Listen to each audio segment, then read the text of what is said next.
Put that on. Whiteboard. I'll just wait, Bear? Just wait a little bit, Just wait a few seconds. Just wait for a few minutes. I'll just wait a few minutes before there's a few here, maybe. Yeah, well, please exclude the crudity of this diagram. Oh, it's great, Doc.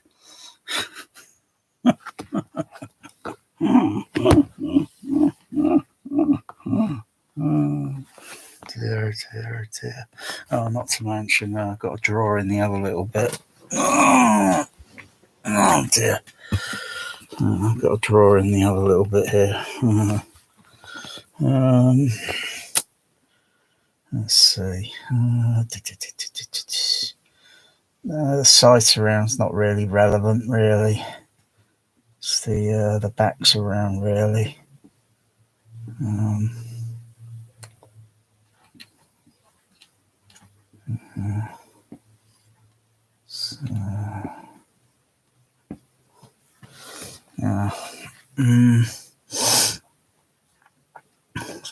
thinking about it.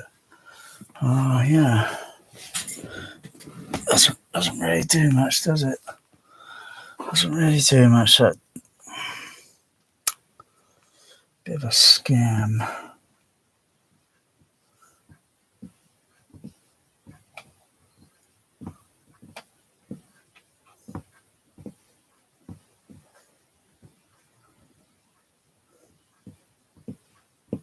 Oh gosh, that's terrible. There you go, right.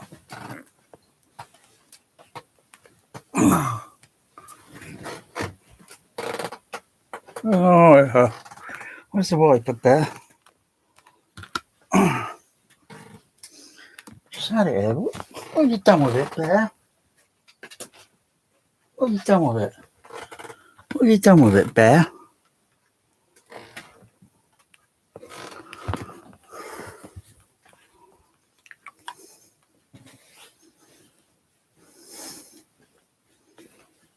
Oh,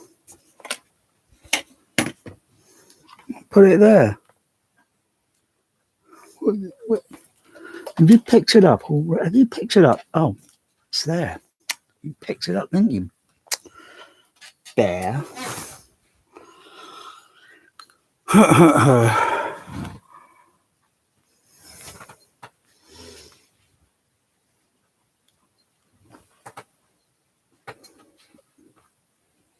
Mm-hmm. Leave that alone, Bear.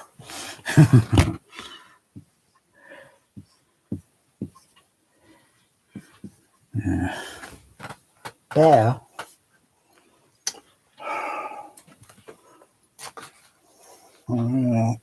Put a mark on your paw. Bear. No, don't knock that over, Bear.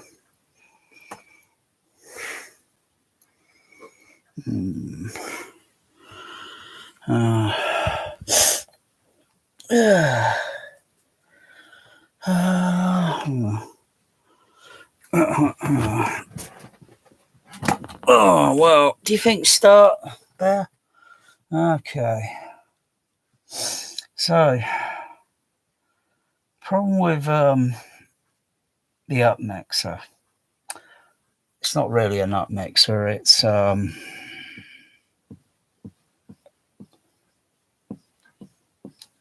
it's a matrix, it's the it's a case of the red, the red pill, the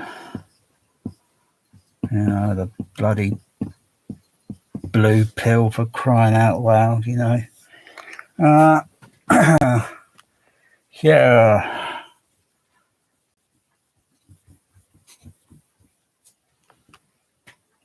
It's a bit of a load of bullshit BS, from what studios are doing. I mean, does everybody remember? Oh gosh, what was it? That's a bit wet. That can't find the other. What's it? The other. So all it is just a bit of foam.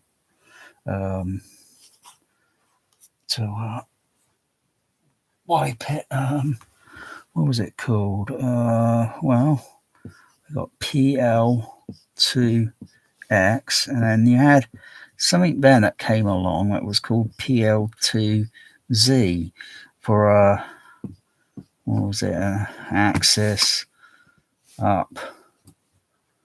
upward, and sort of an upward, an upward sound sort of thing. I don't know if that took off. I think most people caught on. It was just a load of rubbish.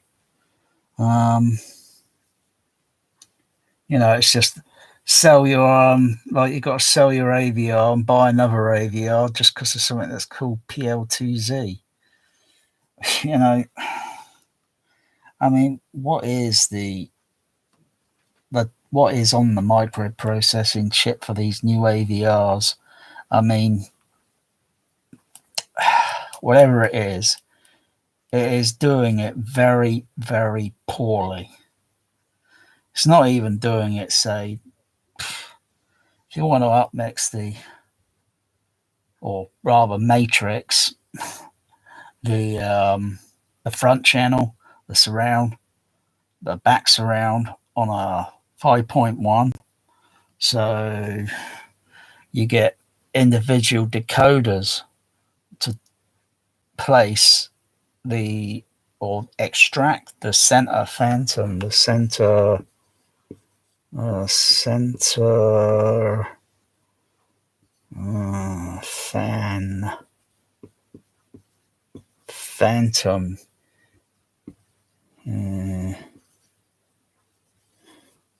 The phantom center image and sort of like throw it up or put it out onto another a speaker output.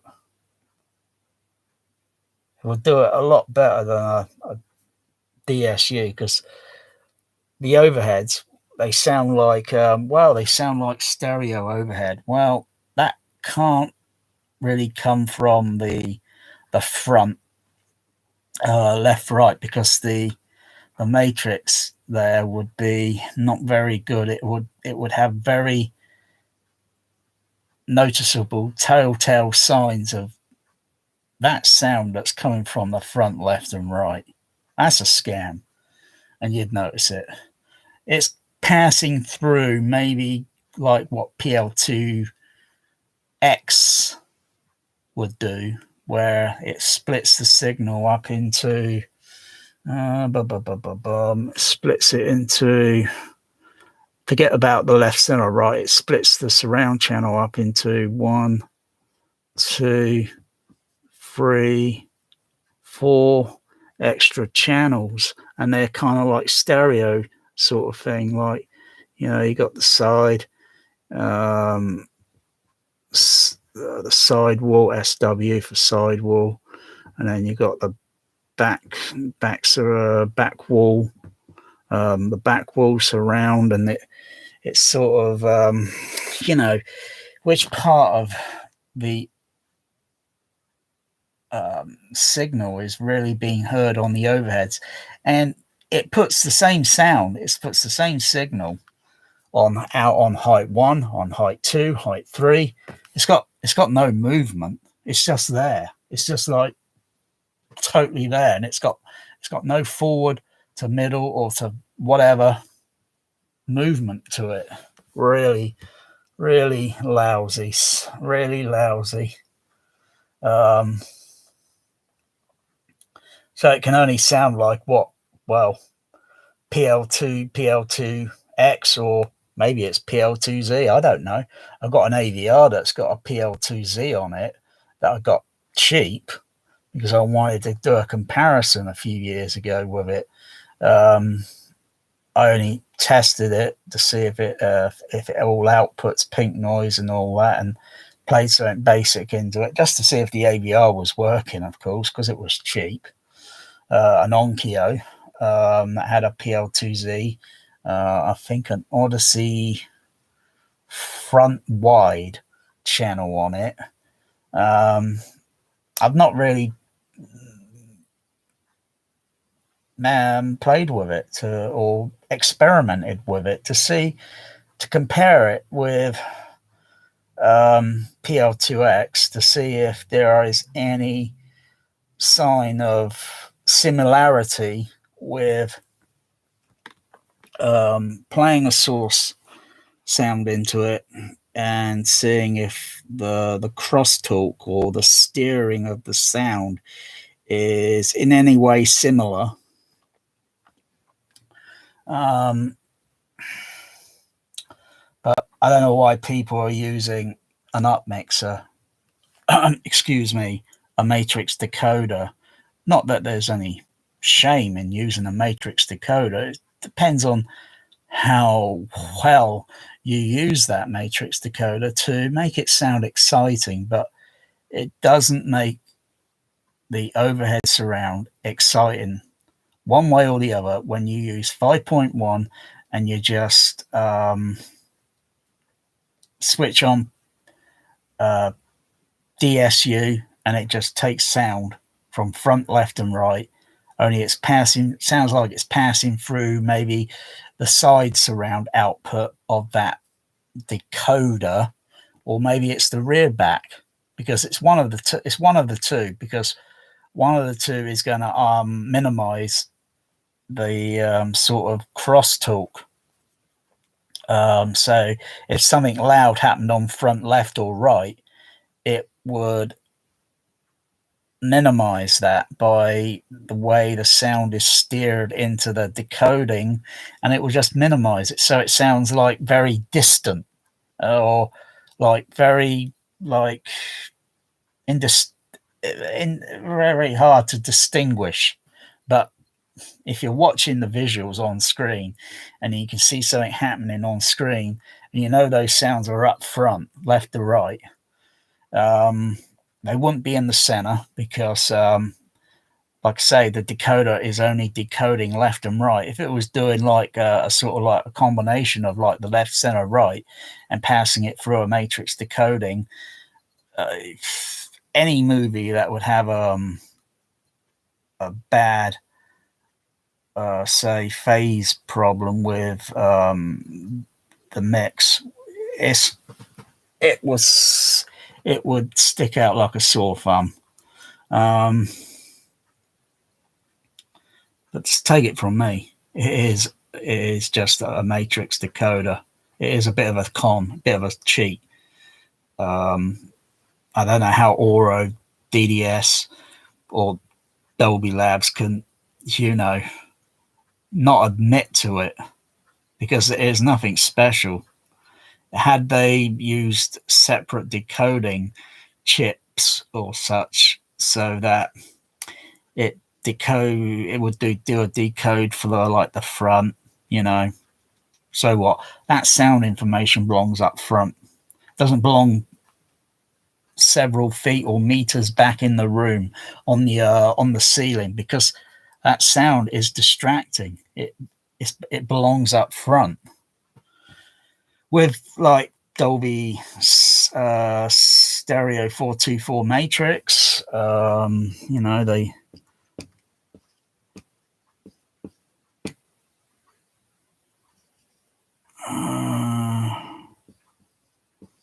the Dolby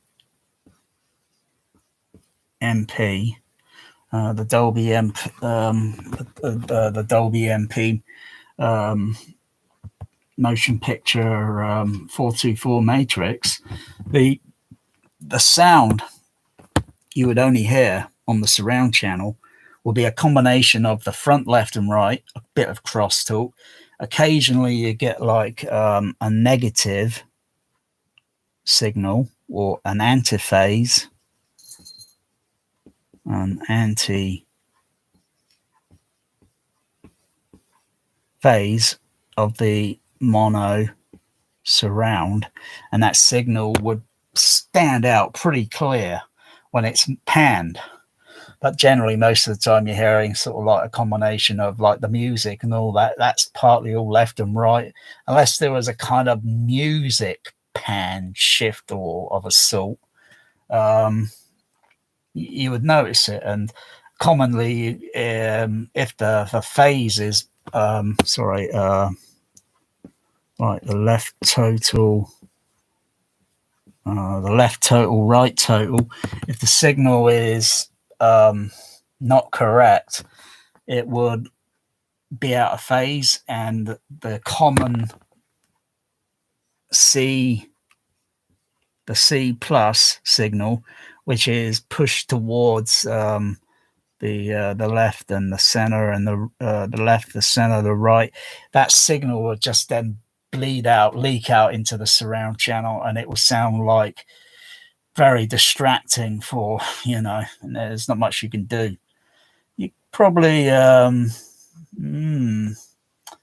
got a Behringer DEQ that's got a front wide, and it's got some sort of phase shifting and such and all that on the on it. That if there was a laser disc or VHS tape, or even if it were a 4K disc or a 2.0, or that 2.0 is really a 424 matrix, and it was badly phased, I could probably adjust the DEQ to try and maybe correct the phase, because all it is a phase issue. It's just one of the channels have got put out of phase, and it's just leaking. It wouldn't be polarity, it's just the phase. It's the shifting. The signal's just not in the correct position, and then it's pushing all the common center dialogue out, along with maybe some effects or whatever, and leaking it into the surround. It will just leak into the surround. But if it's decent enough, you wouldn't even notice it. Crosstalk on the center, the common center, sort of like, say, typical dialogue, would be very minimized if it's decent enough and it's correct.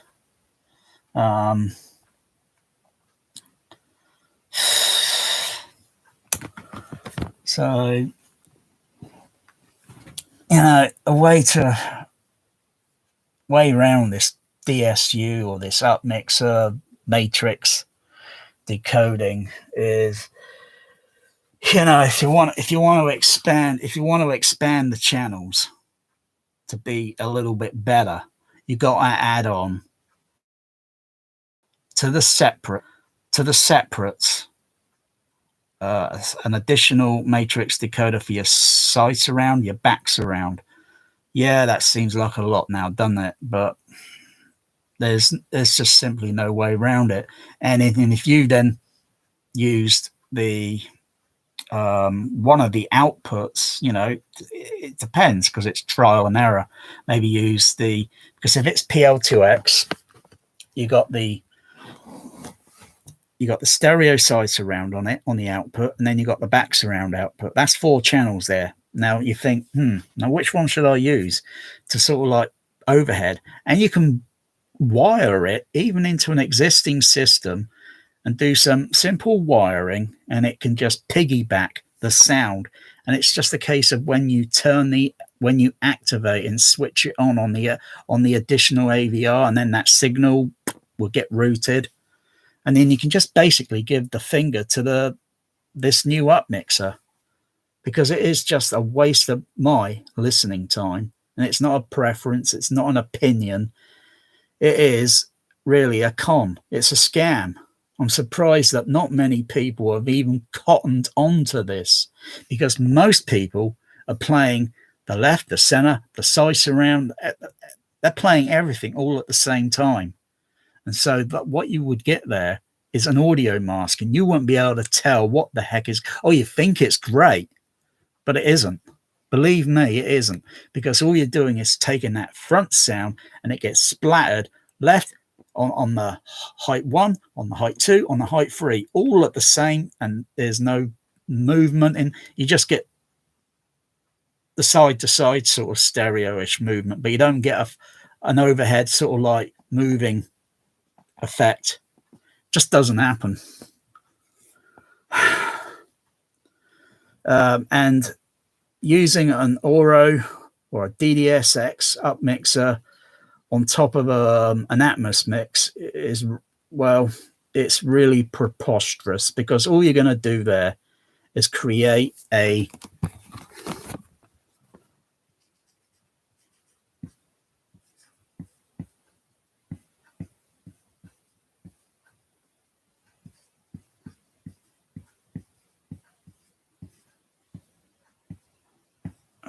please excuse my handwriting. I'm really crap with I'm really crap with handwriting. I'm better typing than I am with bloody I mean, I hardly write.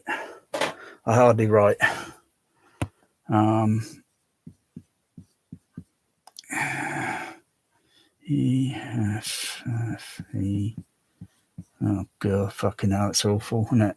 All you get is a masking effect, and a frequency masking effect. You know, and you won't be able to distinguish what is going on.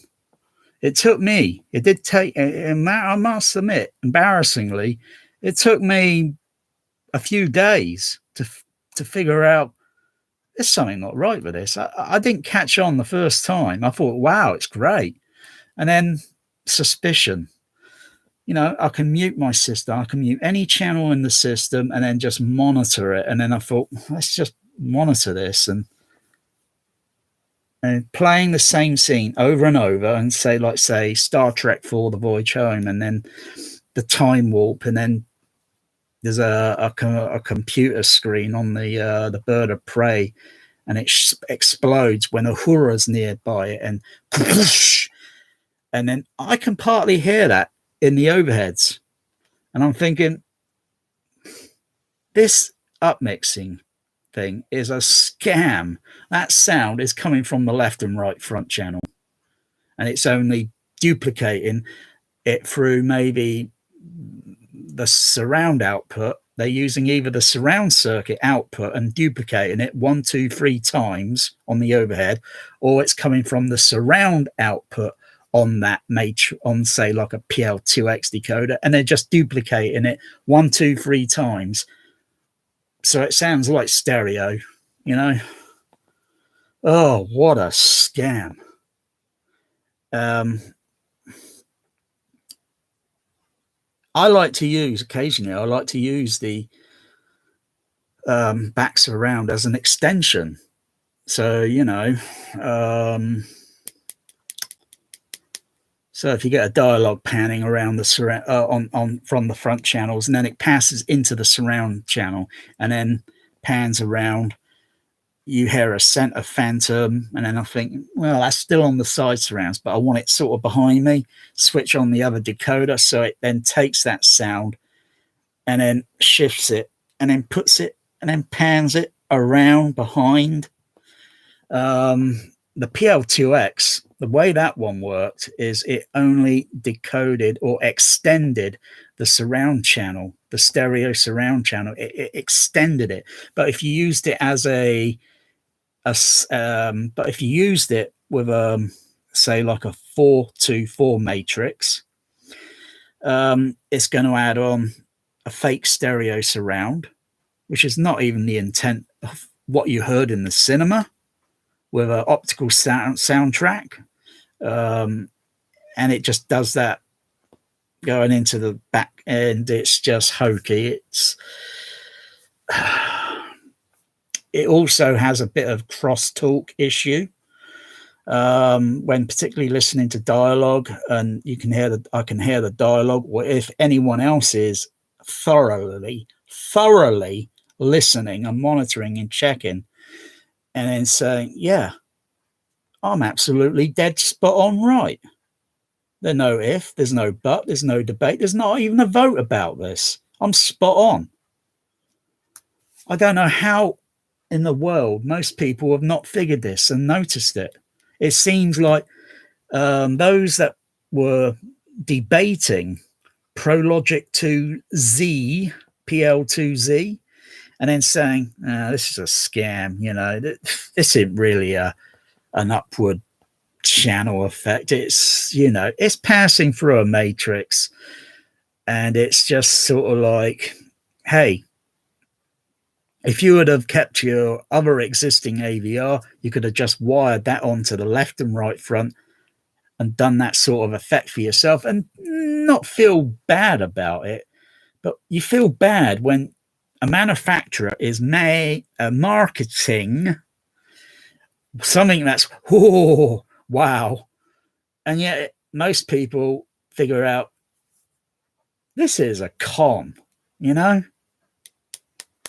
I'm only the messenger, you know?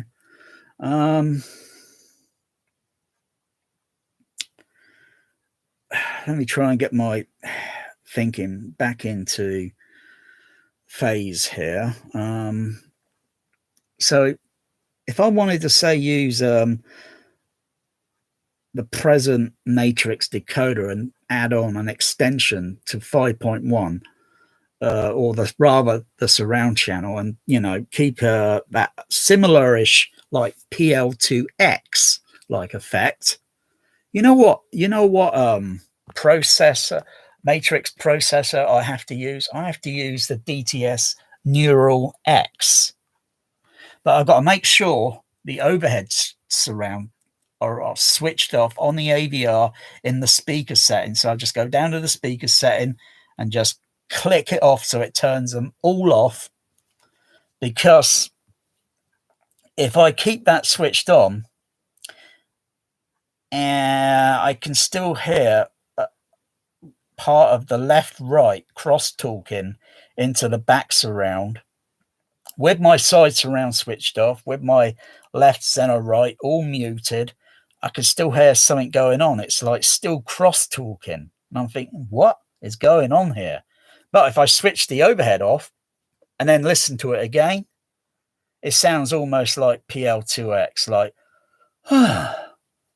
but if I use Dolby DSU, I can hear crosstalk.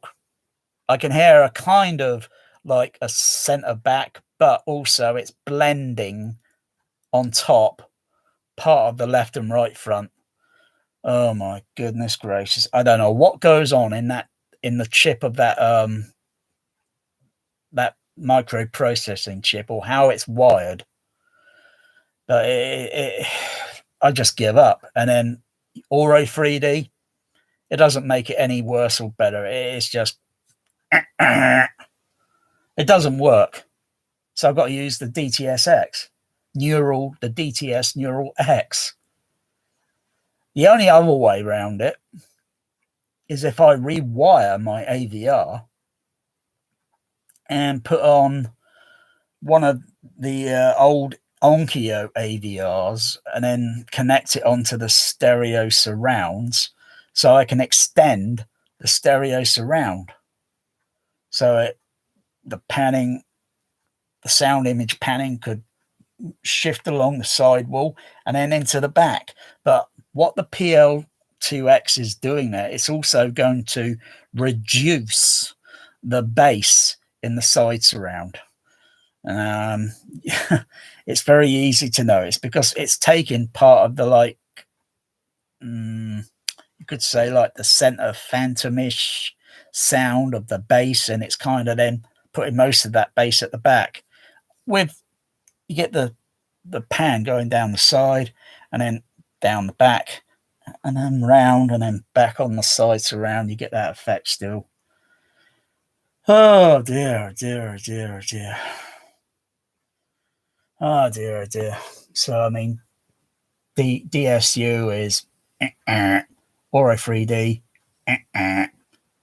DDSX, kind of questionable, you know, with the upmixer.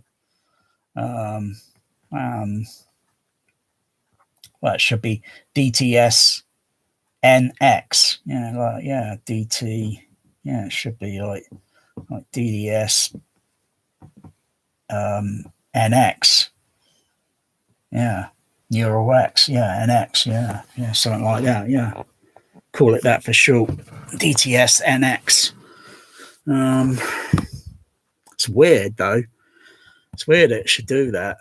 But after listening, but thorough listening, that's like, well, I've got to get out the cupboard, the Onkyo AVRs. I've got how many of I've got, gosh almighty, I think I've got 3 or 4 Onkyos in the cupboard, plus the I think 2 Denon AVRs. Those Denons would have, I think, PL Pro Logic 2, just Pro Logic 2 on it. And the Marantz SR 6012, which I got a few years ago. I only used it for a couple of months, and then I got that Denon Lemon that practically only lasted less than 1 hour after using it, and it failed. I had to send it back. It crashed, just like a computer did, because all AVRs now, they are just like a very cheap and nasty personal computer. Very cheap and nasty, because they behave in a similar way with video glitches that occasionally I see. Very seldom I will see a video glitch. I noticed it quite a bit. When I had the Denon, the Marantz, and when switching the video channels, suddenly I noticed the screen going a little kind of green, and thinking, and slight kind of pixel sort of thing, and think, whoa, that doesn't look good. You wouldn't see any of that on those old AVRs, because they didn't have this attitude with like what they are now. The new AVRs today have got a bad attitude. And also, depending on if you're switching through the channels or sound formats very fast, you could effectively make one of the channels, if your sound distorted or sounds like it's distorted. I think that was when I was running the DSU, the Dolby DSU, and I was playing Star Trek: The Motion Picture theatrical Dolby stereo mix from the Laserdisc on DVD-RW.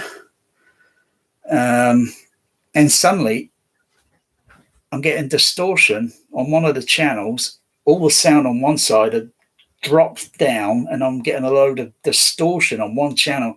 It took me half hour to figure that out.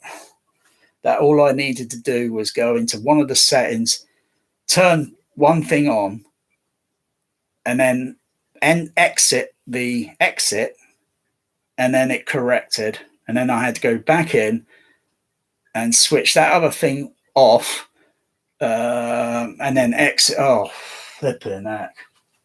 What a dog's dinner. What a dog's dinner. You would never get that hassle with the older AVRs. You would never get that hassle.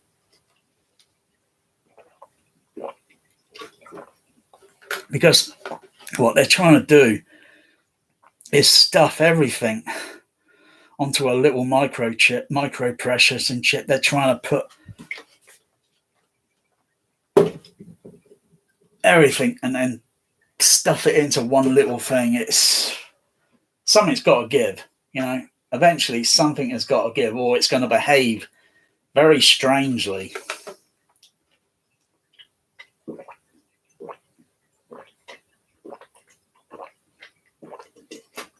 Using a 424 matrix, again, through the Dolby DSU, is a mixed bag, because on some laser discs that I've played, I got serious center channel crosstalk leaking into the left and right channel, into the side, the back surround, and the overhead. Oh dear. Thank goodness I still got a proper Dolby stereo matrix decoder. And then I switch that in. I can just switch over on my through my Sony SDDS processor and such, because the way the sound's all routed in my system is very complicated. And I can just compare apples and oranges. And it's like the proper old Dolby Pro Logic is how you would hear it in the cinema.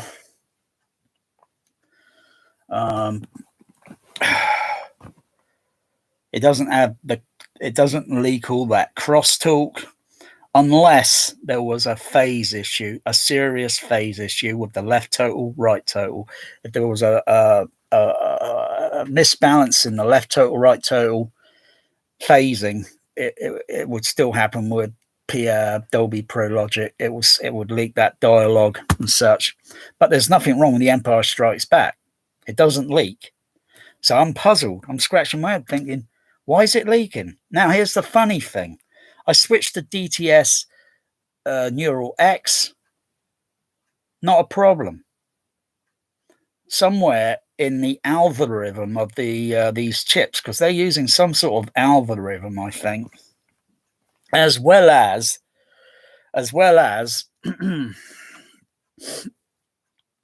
there is some sort of digital, like, circuitry signal delaying of a sort. Not quite sure, but there is something that shows a telltale sign. When I put pink noise through the AVR, I put it up on the screen, on the RTA, where it's going through my THX monitor, and I can monitor the direct frequency response on the output. I'm seeing this very wiggly, uneven frequency curve in the left and right, and a very odd bit in the center channel. I haven't compared the surround channel yet, because the way I had my THX wired up I think months ago was a little bit different, because it's all been fully all wired up at the present moment. So I could probably go back and even monitor the characteristic to see what's going on. But there is something dodgy with the Dolby DSU. It's adding some sort of, oh dear. Not to mention when you use, I think it's something to do with, oh god, what is that switch called, or what they call it?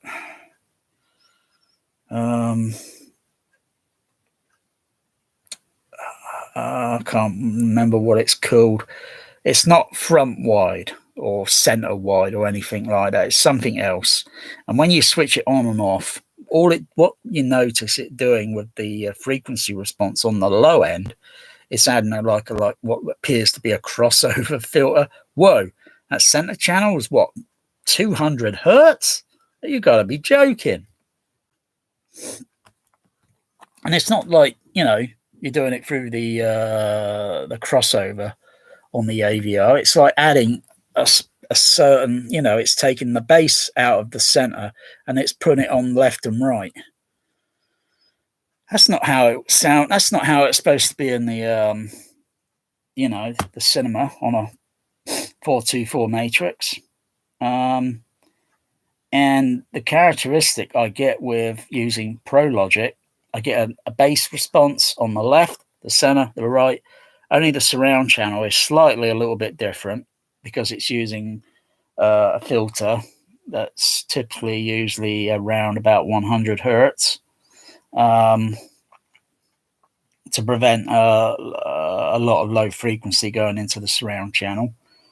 Not that my JBL surround monitors they can handle that. I mean, but there's still a circuit there. As well as the high frequency slightly rolled off, starting about 7 kilohertz range, with a modified Dolby B noise reduction chip as well. Oh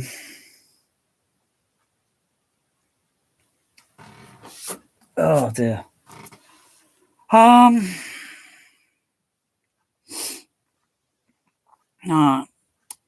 So if you wanna hear it better,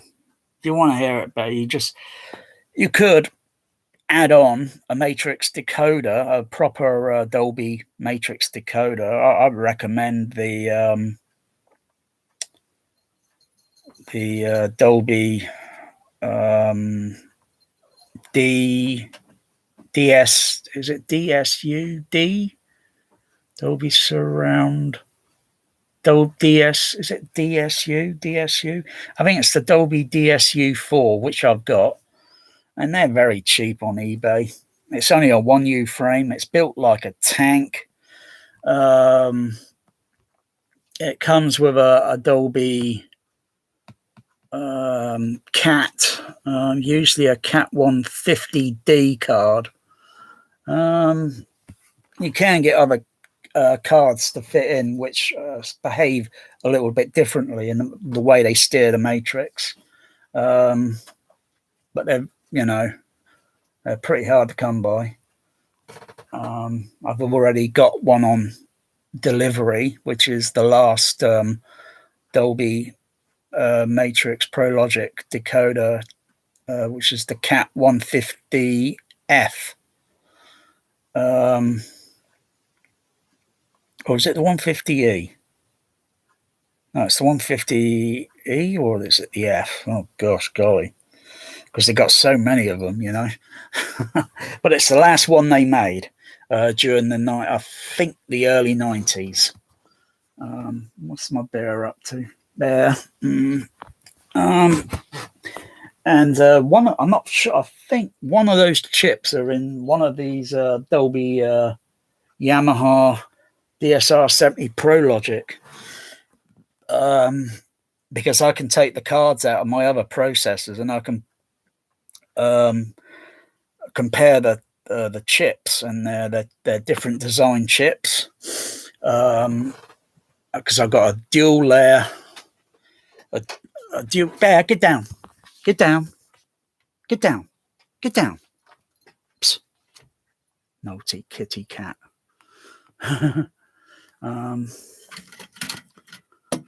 That's a power supply. I don't think. No, I have to go to the kitchen.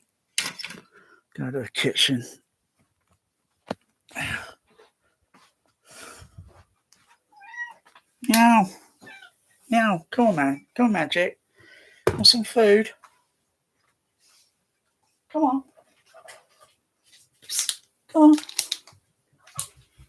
Come on. You've been drinking water? No, cats get their intake with that. That's because cats are a desert. They come from the desert. Okay. Well, that's not a Dolby Pro Logic chip. Oh yeah, it's over here. Take that one out. I'll take that one out. I've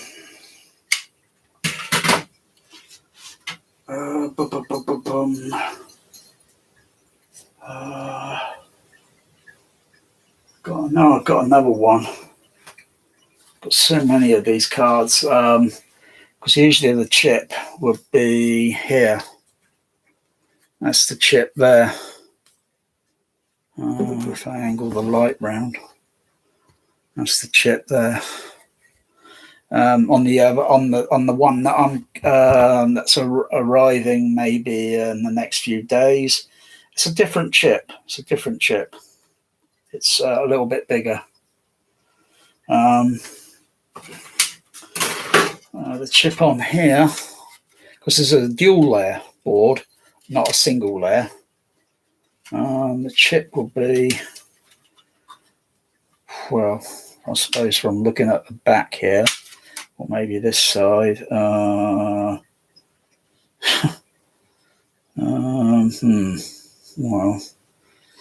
I don't think it'd be any of those.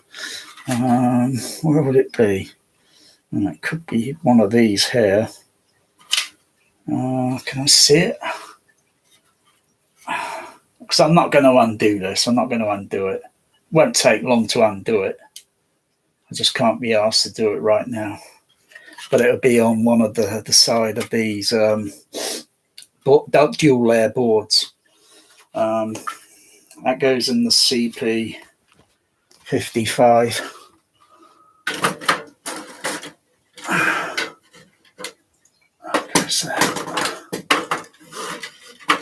It's up there in the CP55. It can also go in the Dolby CP65.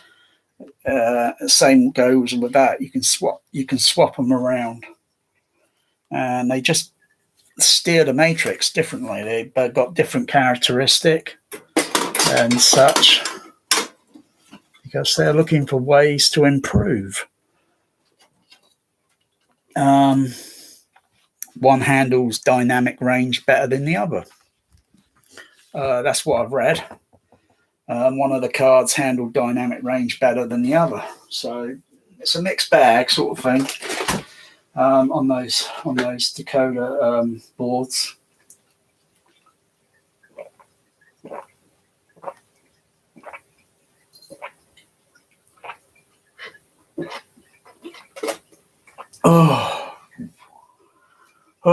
I need the vitamin C.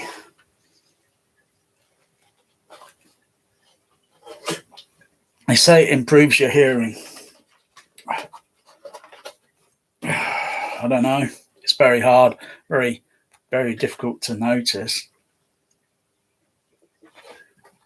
They say it improves with tinnitus. If you've got tinnitus, it can improve. It could be like a remedy,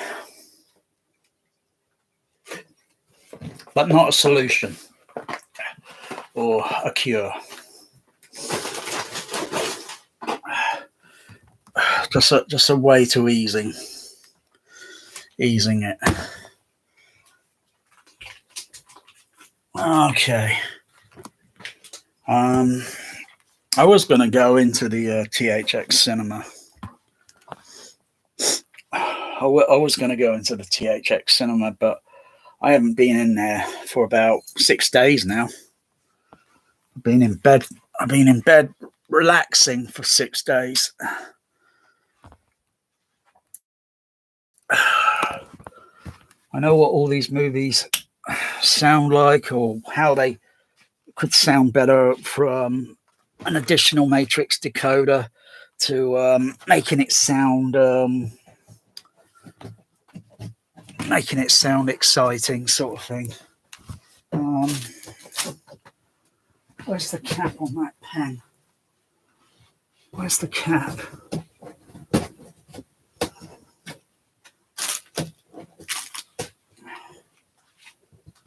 Where's the cap on this pen? What are you doing, Bear? What are you doing?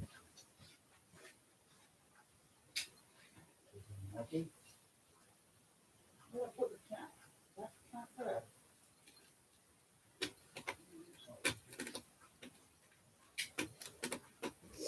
Where I put the cap on this pen, Bear? You didn't take it, did you, Bear? Huh? Oh, this pen's going to dry up. Where's the cap? Where's the cap goes on the air pen? God. Come back. No. I'll put the cap. Oh, there it is. There we go.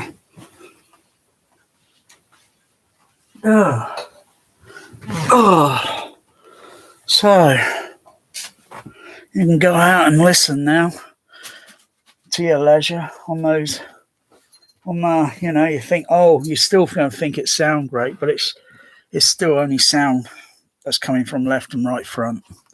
You can go use that. You can go and play that Auro upmixer, excuse me, matrix decoder, or the DTS Neural X matrix decoder, or the DSU matrix decoder to your heart's content. But believe me, you're just going to hear a sound that's just coming from left and right front. You think something like from Dark Knight Batman, and there's a bat wing rising up on the... That sound's only coming from the left and right front. All right?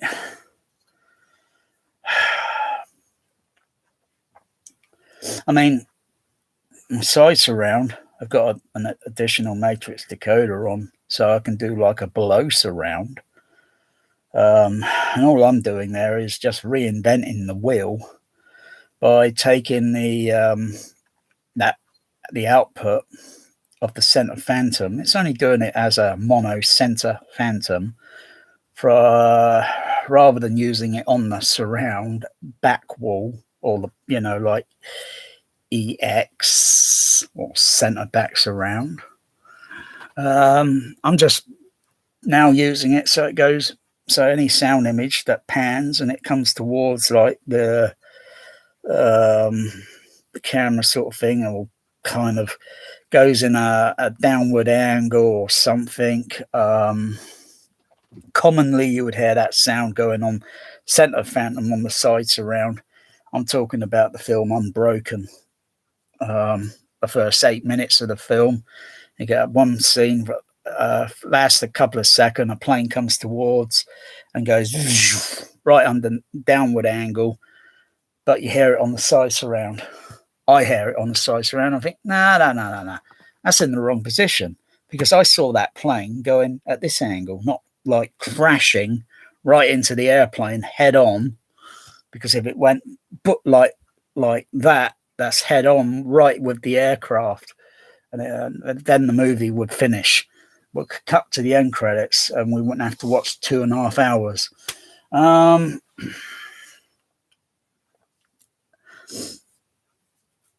The side surround's already been kind of decoded discreetly by taking the sound from the left and right surround, the back surround, or the front left to right, and that's on like my overheads are just like the layout would be in what I would typically see at like, say, like the late Empire Leicester Square with the overhead surround positioning.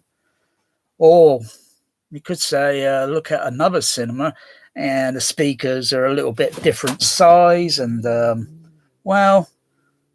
oddly they look like the same layout as what it was at Tower Park UCI back in 1989 with the overhead surround experimental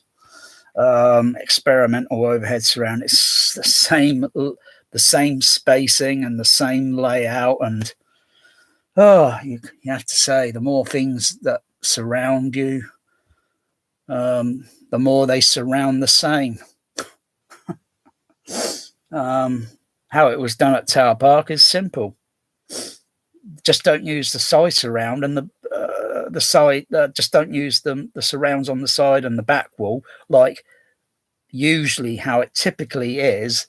Tower Park UCI was experimenting, doing an experiment with, I think, two UCI cinemas on the south coast. One at Port Solent, which I didn't even know of until a few years ago on YouTube. And I'm looking at a video and thinking, the layout, it looks almost similar to Tower Park, except for the foyer. But the auditoriums, they had the same sort of design. And I could just barely see in the dark shadow the overhead surrounds. Magic, Bear, come out of there. Psst, get out. Out. My cat Bear is being mischief. Do you want to come over here, Magic? Magic? Magic. Psst, psst. Magic. Okay. Okay. So the overheads at Tower Park, you think about it, they're just playing the same sound, only they were used overhead, and higher up with the speaker, you get a bit more diffusion because they're a bit higher up, so the sound is a little bit more diffused. So you think of it, you get a speaker that's very close to you, very near here, and play a tone or sound or pink noise through it, and then gradually have someone move that speaker away from you. The characteristic on some of the frequencies are going to gradually spread out a bit wider. The high frequencies won't spread out very, very wide because of their very narrow sort of thing.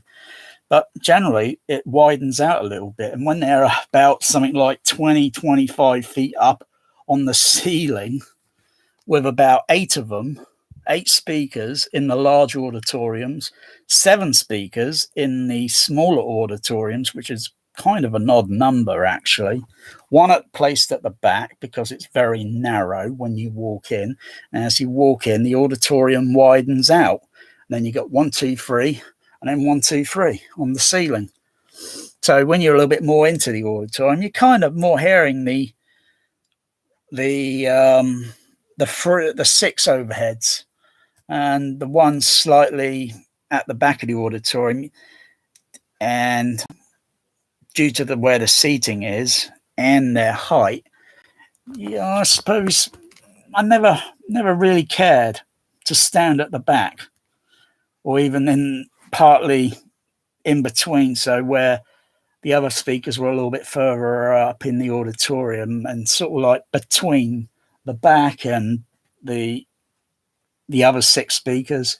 I never cared to because it just looked odd, and I can only imagine the left, center, right would sound very crooked with sound panning or imaging sort of thing.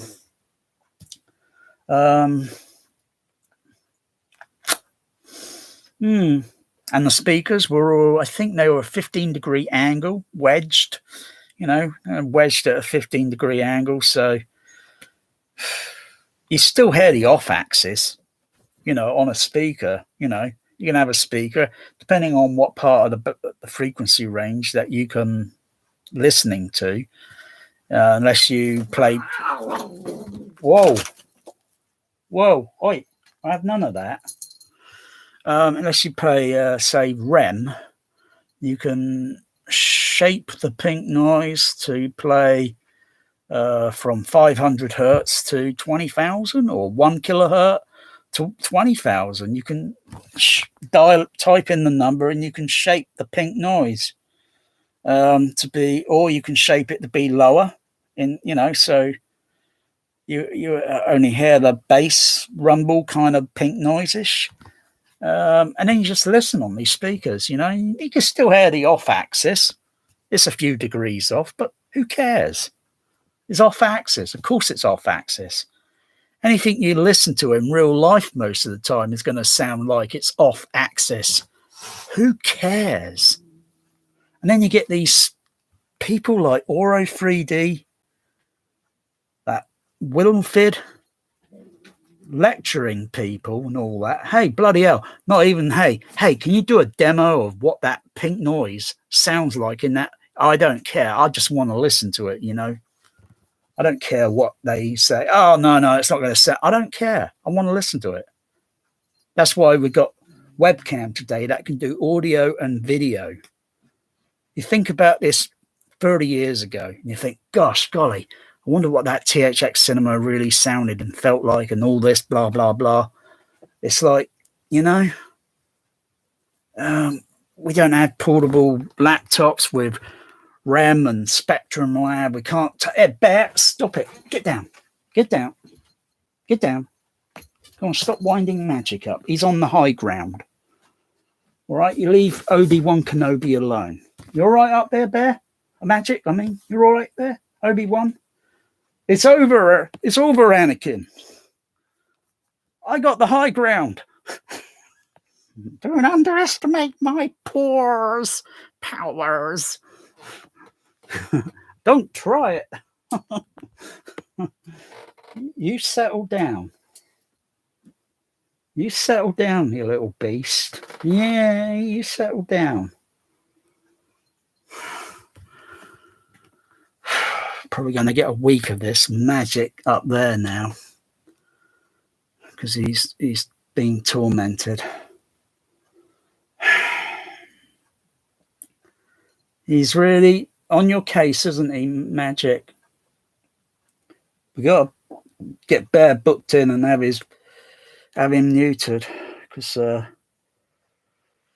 yeah. Anyway, yeah, I'm surprised DTSX, or sorry, DTS. I'm surprised they haven't done videos with these, you know, so-called group forum members on YouTube. I mean, what bullshit story are they going to give? The cat is out the bag, all right? All right, with this, that matrix thing is doing it from the left and right front, and the cat is out the bag, all right? I'm just thoroughly disappointed that they didn't have separate matrix decoders to do the back, the side, and the front, instead of just using what sounds like just one matrix decoder, and each one from each manufacturer is slightly different than the other, but it's still only taking sound from the front, left, and right. What a con.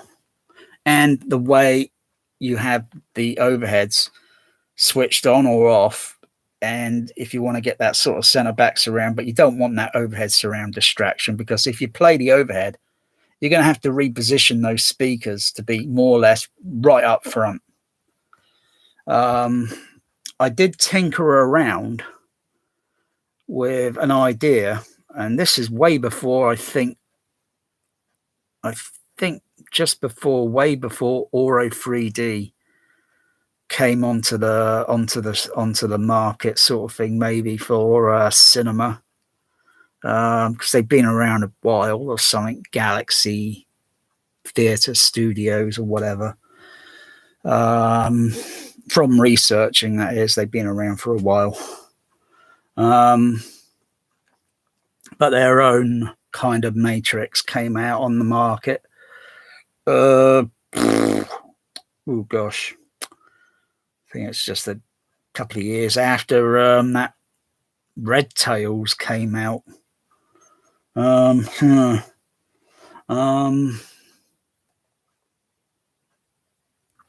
I was tinkering around with an idea, just using one of the Yamaha DSR 70 with my, oh gosh, I think it might have been a Kenwood AVR.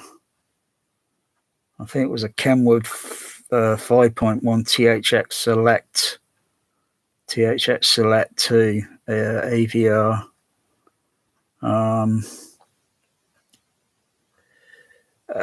I was messing with it, you know. I was just messing, and the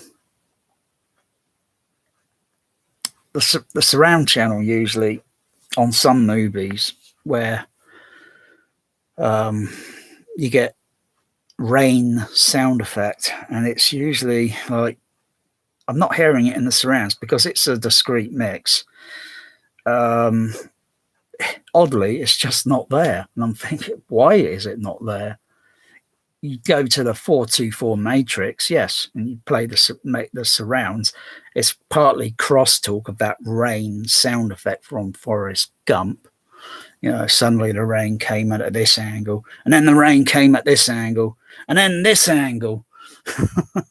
He's talking about the thickness, the density, and the angle of the rain, like it's storytelling, you know, immersive, you know, because that's their marketing slogan today, immersive storytelling. That's their the way to brainwash you lot out there. And I'm surprised a lot of you out there are probably pretty intelligent, but gosh, they really got to you on the marketing. Immersive storytelling will be fine. This is not this. You don't need this matrix decoder. Matrix DSU you need. You know, dear, oh dear, oh dear. You know, it's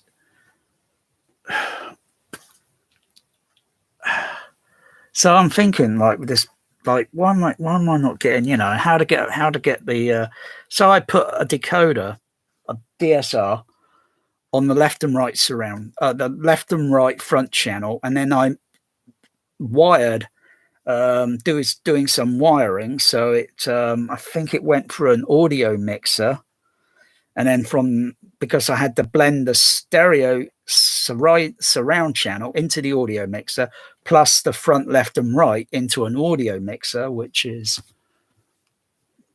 I still got that realistic, so a little realistic 6-channel audio mixer, and then I blended the two outputs then into the amplifiers, because I was using separate amplifiers, and I blend that signal into it, and then bam, bingo, I'm getting that rain sound effect all around. But I had to use the fader sliders on the mixer and balance it so it wouldn't get too noticeable with crosstalk, but it would just be kind of there.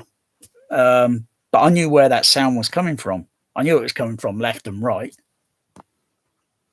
I swear, I fucking swear that these companies, sometimes they just run out of ideas and they have got nowhere else to go with with technology or whatever they can conjure out of thin air. I don't know, but they got spies, or they got people within each of their companies, like little agents, like little drones, and they're sent out to look around the internet to see if anyone's, because they know people like myself, or people are maybe a little bit more clever or smarter than myself, are kind of thinking more or less, how to improve, or what technique, or what way to, you know. And they got these little agents going around. I swear, because if I can find the thread that I posted, where I was talking about it in a thread. Oh, it's years ago now. It's years ago. And it certainly came out a lot long before PL2, or maybe 2 years or so before PL2Z or Odyssey Wide channel, whatever it was. Because I was also thinking putting 2 matrix decoders, one wired. Let's do a diagram there. Yeah, it's simple. It's not hard.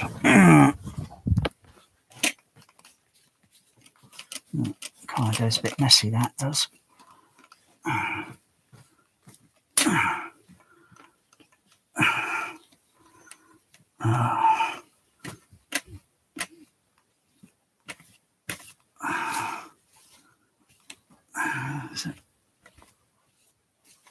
I think that's okay. Where's my goggles? Where's my goggles?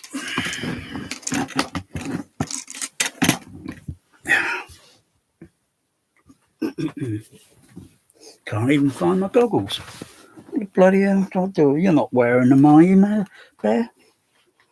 Where's the goggles? Oh, bloody hell, it's almost sitting on them. That's not good. That's how they get broken. I should have gone to Specsavers. The Specsaver joke. Oh, dear. I think Yeah, it's a little bit. Let's just get this. Let's just get that and just dry it.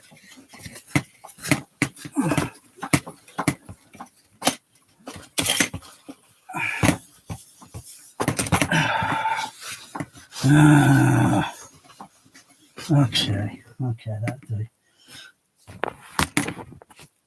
Okay. So if I got the front channel left, and I got the right, and I got a surround channel. Can you see that? We've got the light in the right angle here. I've got the best light here, I can say. It's not, I think I could just barely see that on the video there. Okay, and if I put a decoder between here and between there, connect it up, it will be actually connected internally on, you know, and then I output a new channel coming from the decoder.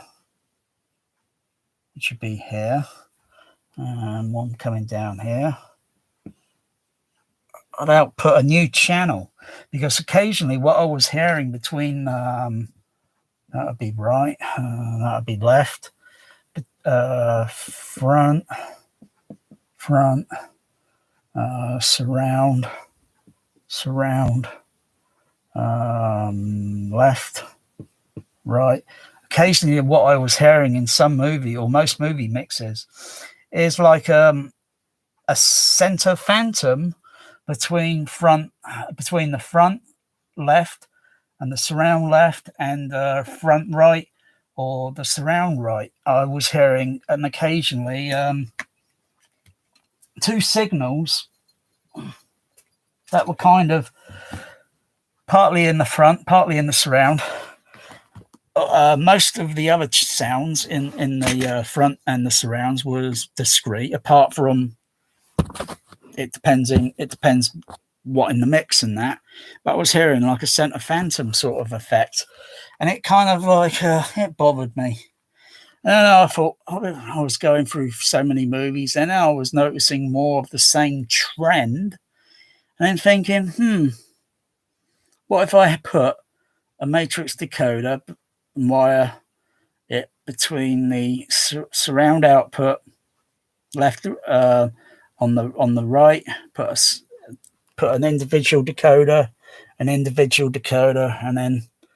when the decoder sees the same signal, that's more or less the same signal and the same phase, same frequency, similar, it will then steer a new output channel, and it would also reduce the effects of it on the front left, the surround left, right front, right surround. It would it would minimize, and it would just create a new output channel where you could just place it somewhere else for an effect, rather than just thinking,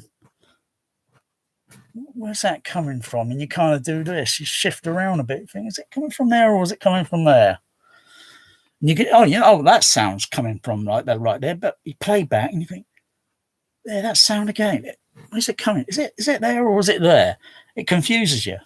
Same way as when you like listen to 2-channel stereo and you got 3 people, you got one in the middle, one over the right, one over the left, and one on the person on the left and the right are going to say, no, the sound's coming from here. No, the sound's coming from here. And the person in the middle says, no, the sound is coming right here. Coming straight in, boom, equal.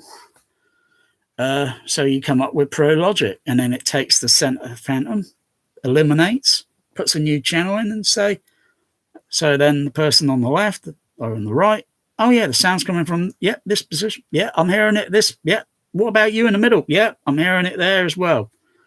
You don't have you're not biting each other's head off and debating over where it's coming from.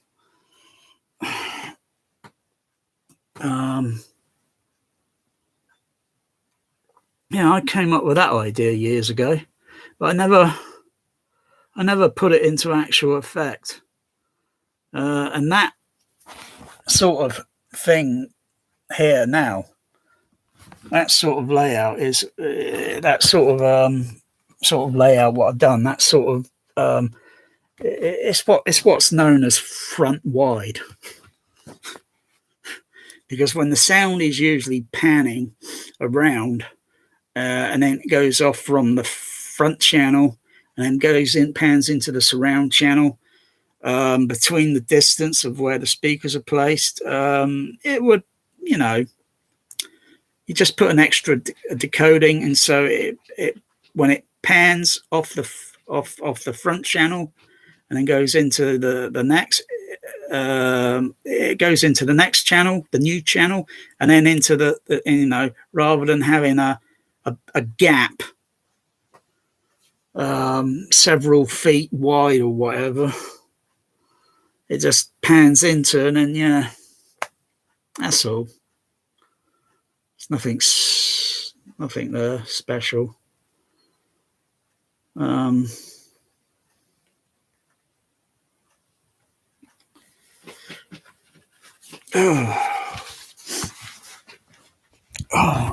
I got to take?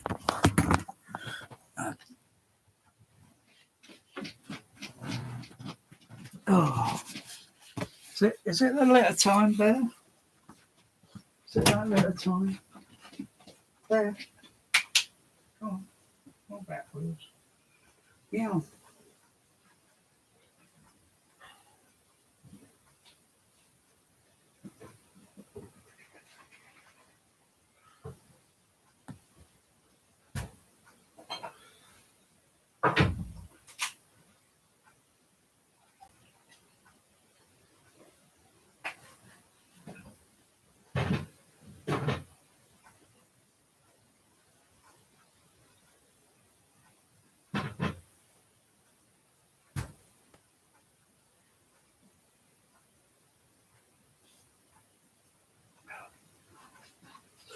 There. Come on. There. Out. Out. Yeah. No, out. Come on, out. Out. Now they're there.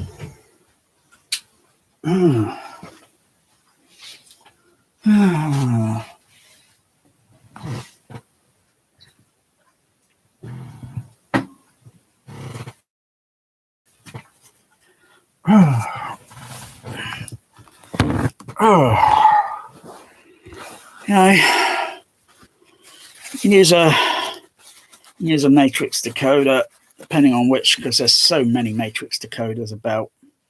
There's so many different types, there's so many different designs, and I suppose it's listening to them all. Bear, wait. Will you calm down, Bear? What do you mean, no? Come on, you're being mischief. Bear, you calm down. Come on. Come on, Bear. Come on, Bear. Bear.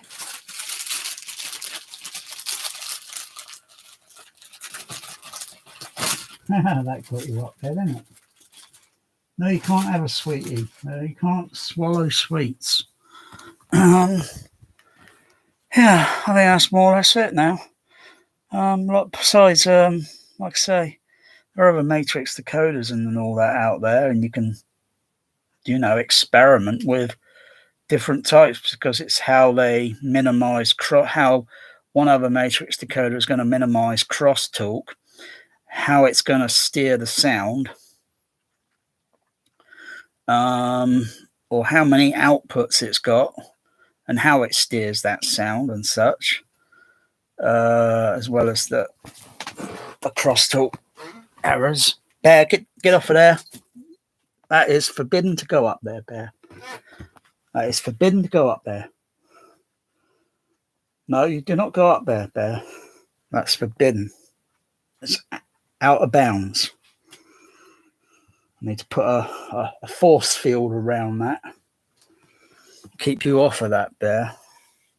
You knock those ashes over. You knock those ashes over, Bear, and it's curtains for you.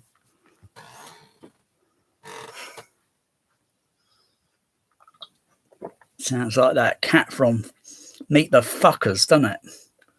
When a cat knocks the ashes over and then it pees on it. Ugh. I don't want to see that happening here. Otherwise,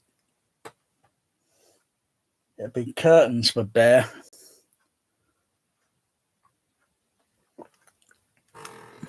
He just needs neutering. And then it'll probably another, I don't know how many months until mellowed down. Yeah.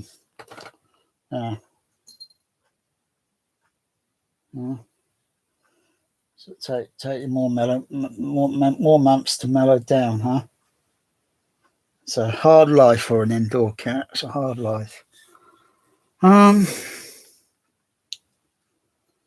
Yeah, you could use, I suppose, that Fostech surround. Or was it? What was it? Fostech or Logic 7? Well, not exactly listen to that one on its own to see what it can do, what it cannot do. Can't say I've not had experience with comparing that. It's like one will behave different than the other. And I suppose it's really who manufactured the chip, or who designed and what company manufactured the chip, because the chips are always manufactured. I like the chips for the Pro Logic and the Dolby professional decoders and that. I think the chips come from Sanyo, because they got Sanyo on it. Or other chip. It just depends on what manufacturer manufactured the chip for, maybe that company, or maybe I don't know who, which or who.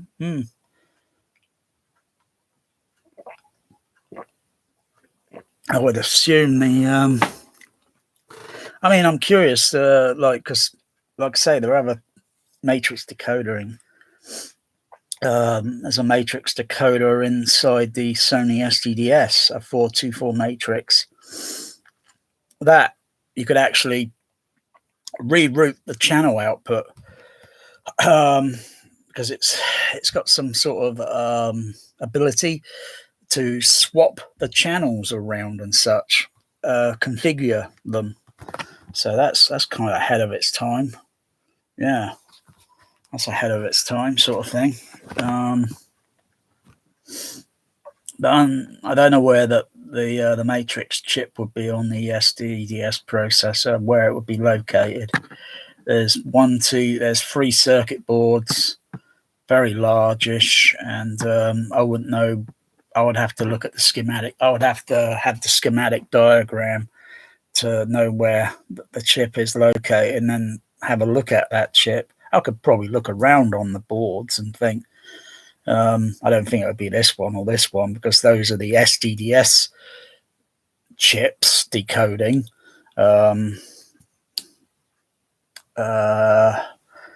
it'd be a chip of a size and such. I was just curious to know who manufactured it. That's all. I'm sure a chip for, say, maybe ultra stereo.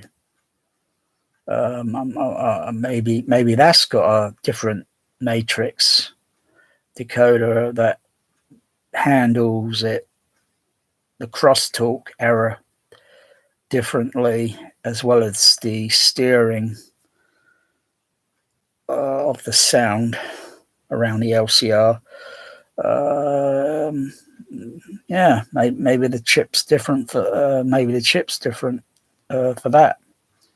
For the what did I call it? Ultra stereo. And then you got smart audio, or smart, they might have, or circle surround or something. Their chip might be designed differently. And I've only got one AVR, but that AVR needs a lot of repairing. Well, actually, a lot of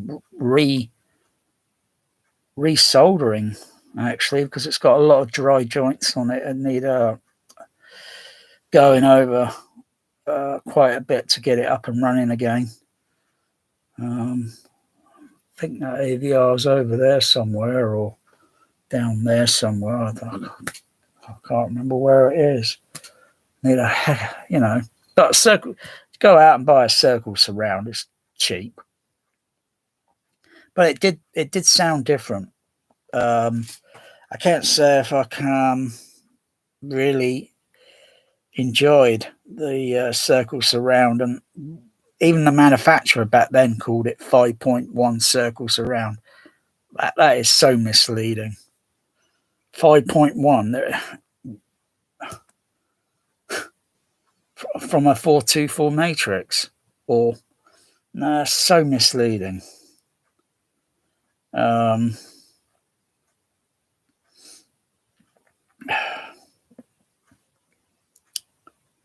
So I mean, it's just like where it is now with this matrix DSU, matrix DTS, Neural X, matrix, auro3d, but they don't call it matrix. They call it upmixer now. They call it upmixer. Like, oh, it's a mixer. It's like an audio mixer. Bullshit. It's just another way of marketing it, a different name, so everyone else from the past is forgetting matrix, and it's a case of take the red pill, the blue pill. I don't know. I don't know. Can I have both at the same time? What about a yellow pill? I don't know. What about a purple? What about a white pill? Sometimes pills are white,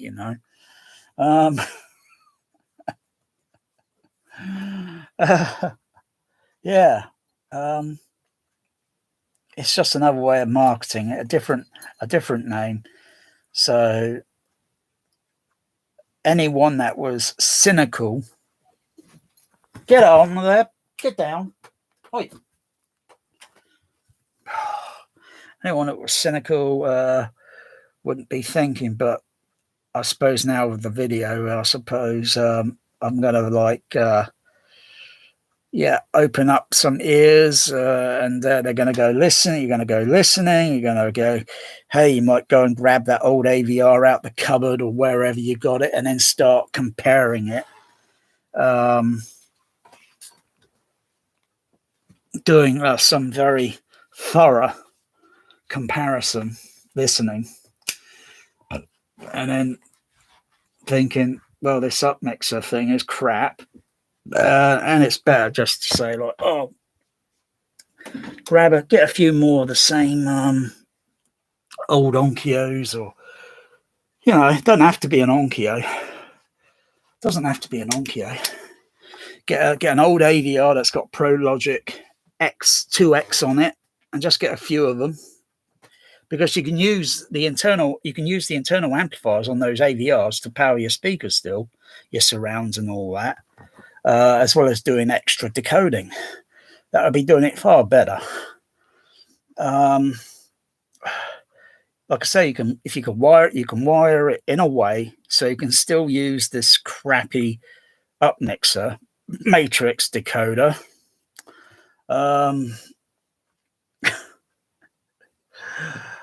So you got, or then you would effectively, oh gosh, you'd have how many sound formats? Oh, blimey. Oh gosh. How many sound formats? Oh dear. More than enough. And it depends on what mood you're in. But then most people are not mostly going to do this because you just do not simply not that much into this sort of thing, and you just have this sort of thing just as an entertainment, nothing more, nothing less. But for those that are dedicated, like surround night crawlers and always listening, those are the ones that are most likely would do it. The rest of the masses, nah, because they got other hobbies. Yeah, everyone's got a different hobby. Otherwise, you think your wife, your girlfriend, whatever, is thinking, bloody hell, you gonna come to bed now? No, I'm listening. And then then you get a divorce or she goes her way. Hey, it's as simple as that. It's like a surround format that's not compatible. So you go your own ways because your relationship wasn't compatible. Just as the surround relationship with the AVR that I'm presently using isn't really compatible for usage with playing Laserdisc. It doesn't play Laserdisc in the proper 4-2-4 left, center, right surround, mono matrix surround. It doesn't play it in the correct way.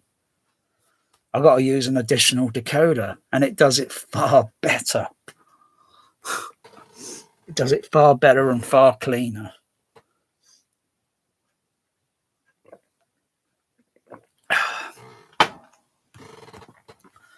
The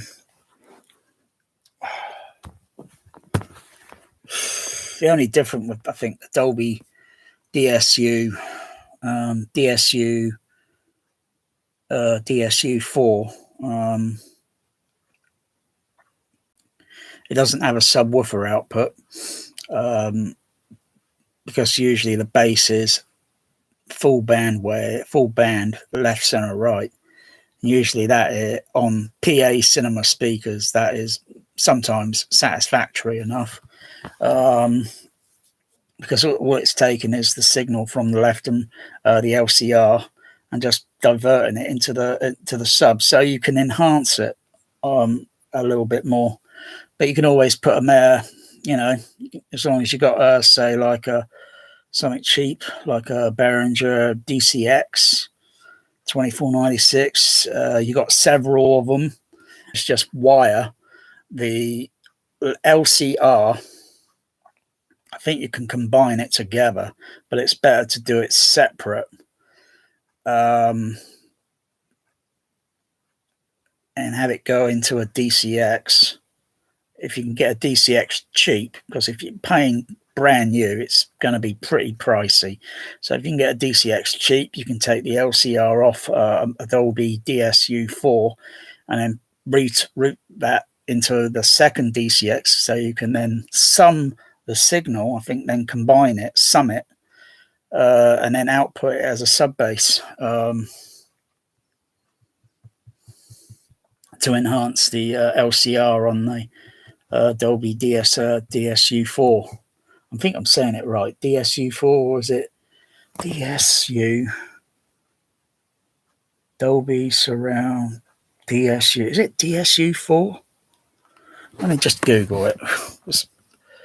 So I'm getting so confused with this goddamn rubbish upmixing. They call it DSU, or is it? Oh god, is it the other way around? Is it DUS4? I can't remember. Dolby D. Oh yeah, it's DSU4. Yeah, it is DSU. Yeah, DSU. Yeah. Let me just make sure. Images, is that the? Yeah, that's it. Oh yeah, I've got a picture of my home cinema there. Oh, and then there's another picture of someone else's DSU4, and they're very cheap on eBay. Very cheap. And like I say, they're built like a tank. They're pretty, very, very, very, very, very heavy duty sort of thing.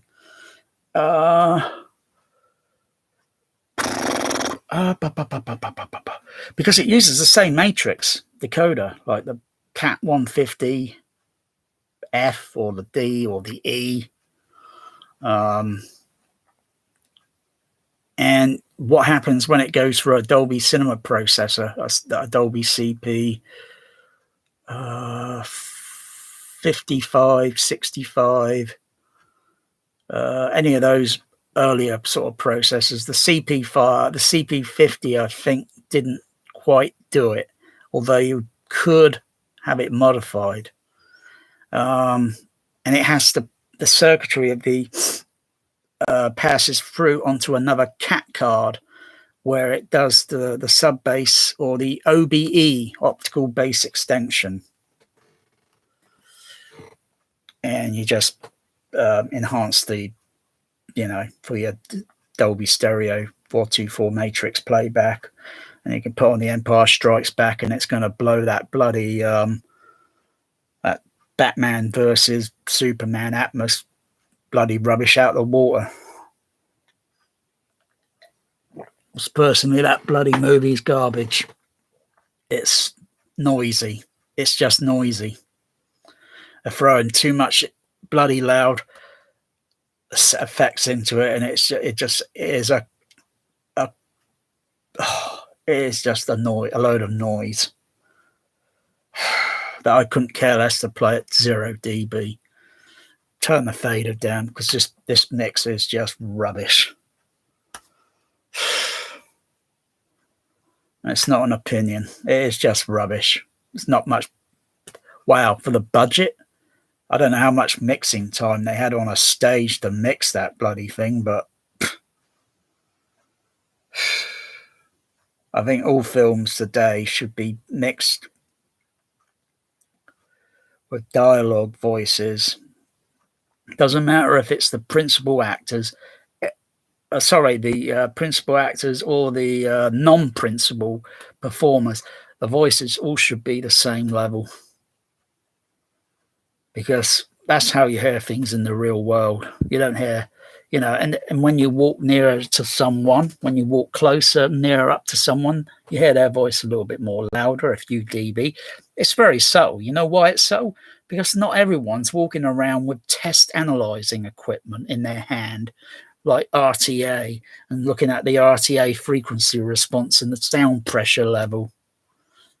I just remember it, pure and simple. The closer you are to two people, you hear their voice there. The further you move back, their voices are not heard like there and there anymore. It goes like that. Simple physics. You don't have to have a degree in college. You don't have to have a $10,000 college degree with a little bit of crappy A4 size paper at the end of the day with some dick signing their name. There you go, chum. You just passed after spending $10,000, and all you get out of that is a little piece of paper that probably cost $1.50. Bloody cheek. I self-learned myself. I've got no college degree, no university degree. I just self-learned because I know it's all bullshit. You think you're going to get a very high-paid job just because you got that? That's no guarantee, because it's a big jungle out there, and there's no guarantee. There's a lot of jungle.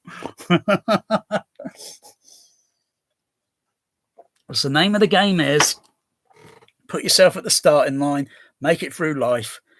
Only everyone's out for themselves and looking to do you in at the same time. I think that's a quote from the movie They Live. And you've got to wear the special sunglasses, mind you. And then you'll, that's just the way it is. I think I've just insulted a lot of people. I think I've just offended a lot of people that spent $10,000 on their college degree, and all you get out of it is a bit of paper. How do you think we got here? How do you think we got here? Had it not been for something like 250 or so thousand years ago,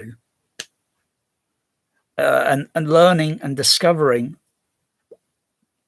and I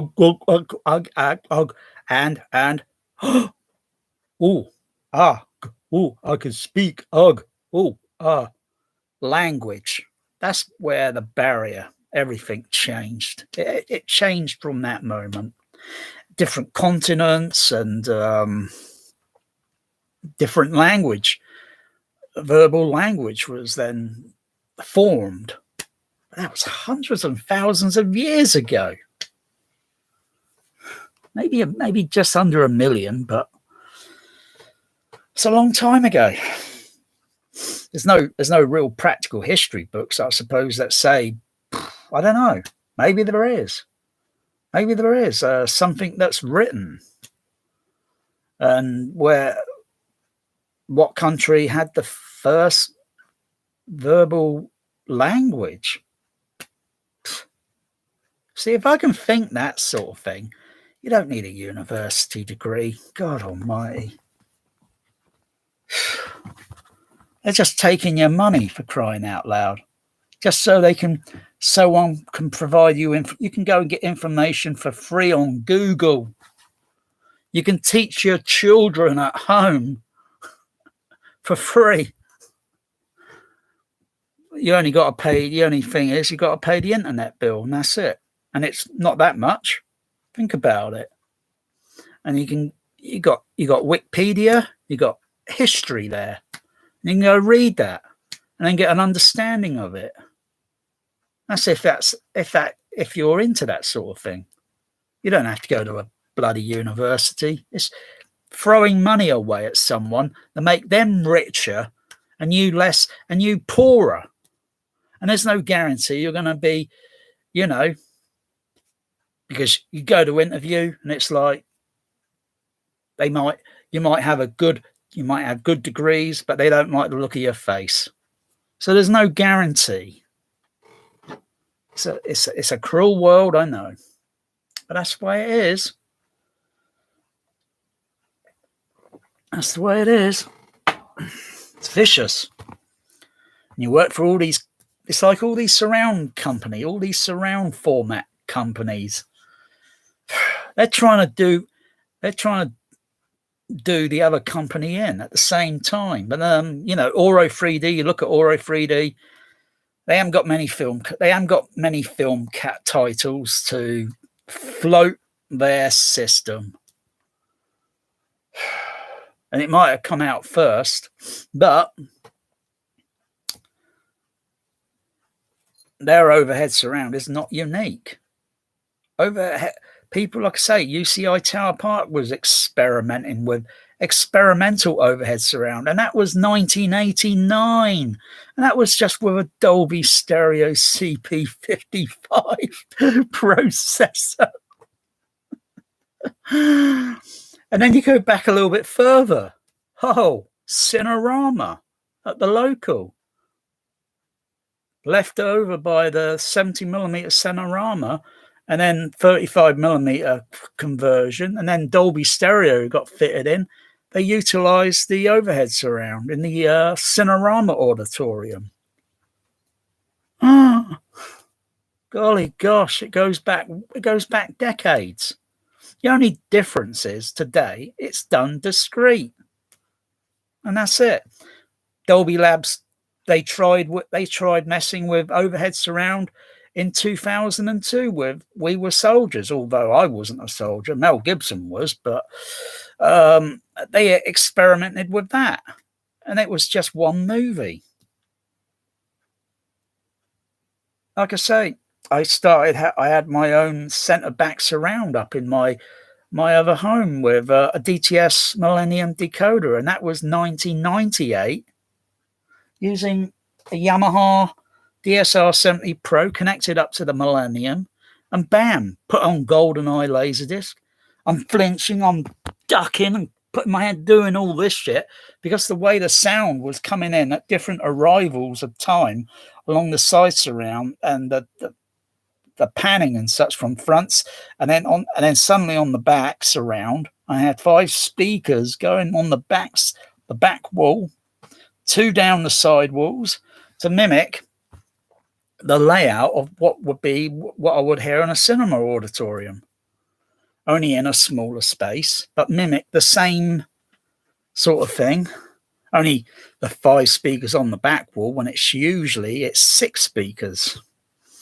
But due to the way I looked at the room, I thought, 5 would be satisfactory, and it's playing the same signal. That would be good enough. And it wowed.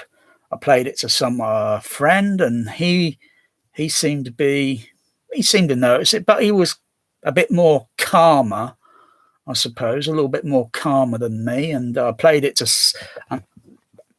another friend, and his family and such, his children, that.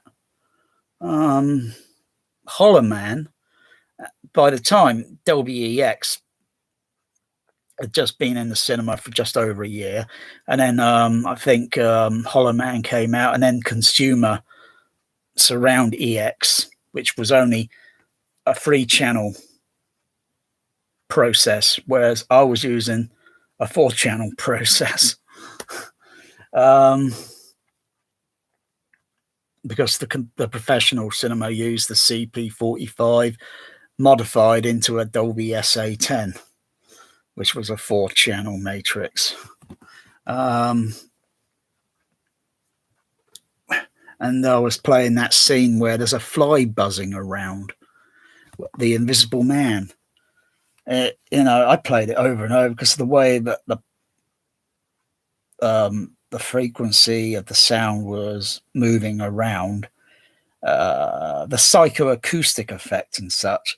It's not like the fly kind of came very close to you, that, because a loudspeaker cannot do that, because a loudspeaker effectively is mounted on the walls or the ceiling. They're in a fixed position. The speakers cannot move. The bass drivers are only moving, pumping in and out like a piston. A mid-range driver, it moves a little bit. The tweeter is very stiff, even though it is moving. You could put a sine wave signal into it at the salt. Not really 1 kilohertz, because you wouldn't see it. But if, let's say through my JBL HF horns, I could put a signal, maybe 200 hertz. And I can, or no, not just that. I think it's the other way now. I'm thinking to check polarity. That is using a 1.5 volt battery. That's it. And then you can see it just moving. You can just see a slight little movement. But you've got to have the light at a nice. You've got to have nice uniform light, and you've got to be at a certain angle. And you can just see the tweeter or the HF horn compression driver moving. So it's going like, oh yeah, the wiring is correct for forward polarity, because a HF horn is effectively a dome, and usually it'll be facing toward you, only it's facing the opposite direction. So you got to reverse the polarity. So it moves downward onto the phase plug. That's the phase plug, and that's the dome or diaphragm. And so it moves inward rather than the opposite direction.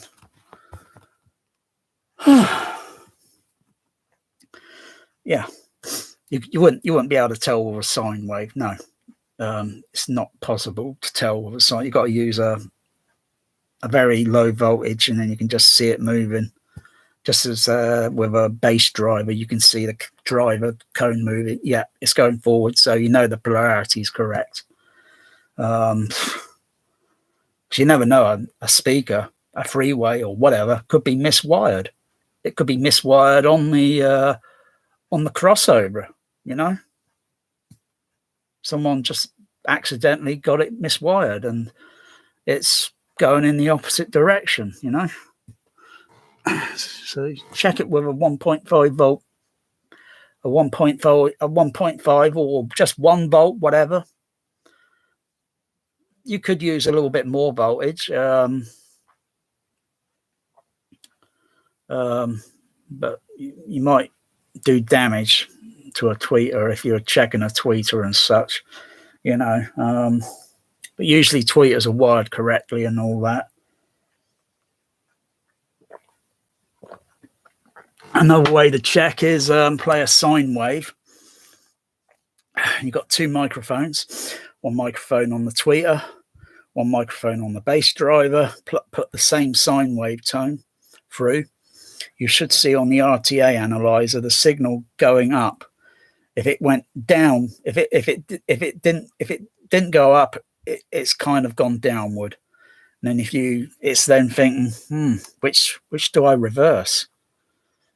I suppose if you check the bass driver and yeah, that cone's moving forward, so it must be the tweeter that's reversed.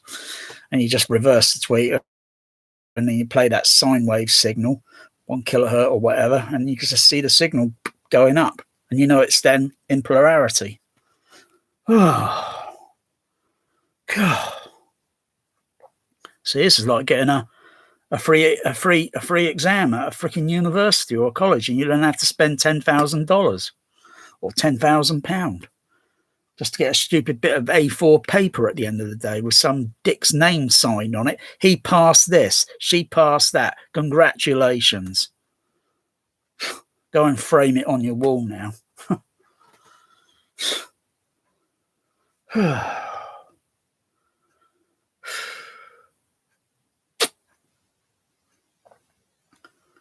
Yeah, I think that's a bit of a rant, that. Oh, dear. I think I'm going to have another day in bed. I cannot be asked to get up. I am up. I just can't be asked to get up and have a listen to a movie or have an experiment with the crossover system. I just can't be asked. I can't be asked. Like I say, it's too hot to argue, It's weather. Actually, it's cooler now. Temperatures are getting down below 20 Celsius here in the UK now, so could be in for maybe a possibility of a cold winter. Maybe. I don't know. It maybe just be another mild winter. There was no snow last year. There was no snow early this year. I haven't seen snow. Actually, I haven't seen snow around here in a few years. It's usually in a different region. And usually when it's in a different region, it's not very heavy. It's just mild, and then it's gone within a few hours. The snow's melted. You got to have the snow coming down thick and fast in a heavy blizzard to get snow going up this flipping high, which I have not seen since 1979. I haven't seen snow 4 feet deep since 1979. And it's like, well, how the heck is traffic going to get from A to B here now? Everything's cut off and no one can figure out how to, I think it took engineers or something or whatever, or someone, it took several weeks to figure it out. Yeah, it's just water, That's all it is. It's formed in a substance we call snow. It's just water. But you can imagine if it froze solid like ice, well, bloody hell. That's even going to be even more bloody hard to get through now, isn't it? I suppose then you have to think, well, we're going to have to make ice roads.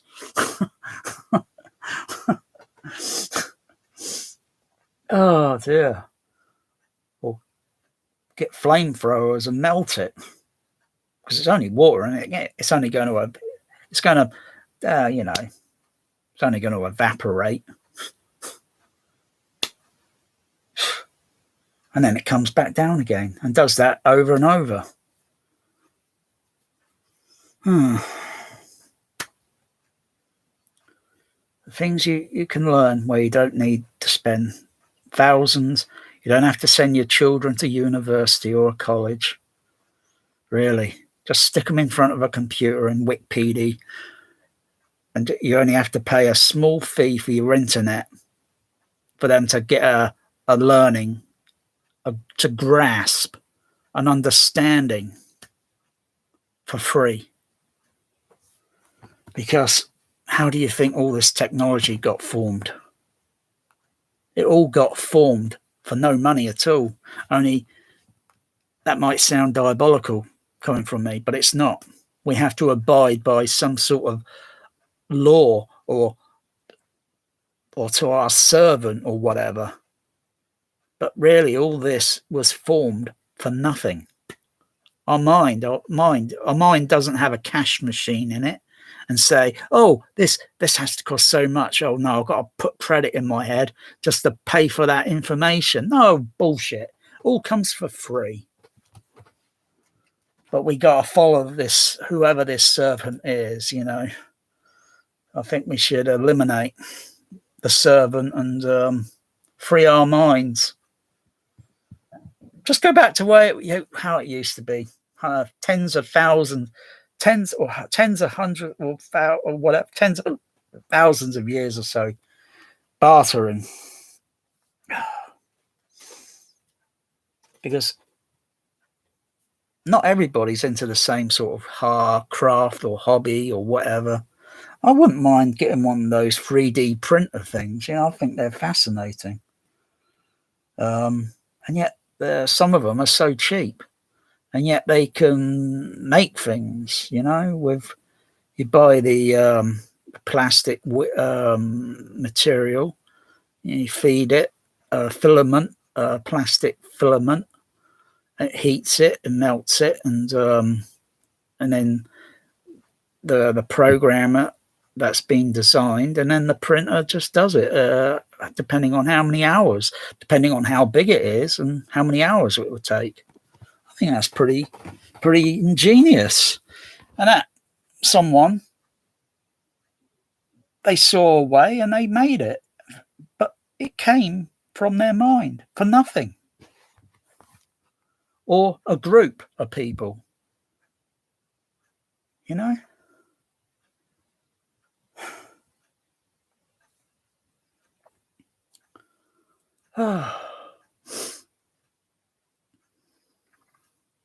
I mean, this DS upmixing matrix thing is I'm not actually sure if it is on separate chips. One, you know, and there's a logic circuit inside the AVR that when you switch to that sound format, it would go for a logic circuit and then switch over to that chip. Because it would seem like, you know, like to stuff everything onto one single chip, like, well, it would explain some of the glitches or iffy little things I notice now and then. It would have some explaining there, but it most likely be a logic circuit inside the AVR, and it switches it to that matrix circuit, or that matrix, because you can hear a relay clicking inside the AVR. You can hear a relay clicking occasionally on when you assign the channels overhead or whatever, and then when you exit it, you can hear a clicking sound. That's a relay clicking inside. So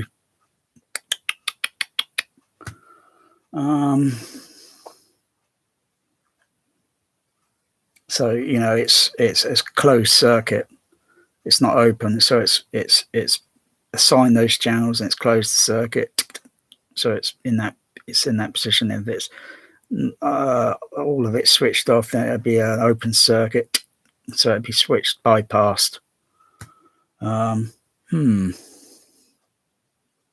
See, now that makes the mind think, and you know, think,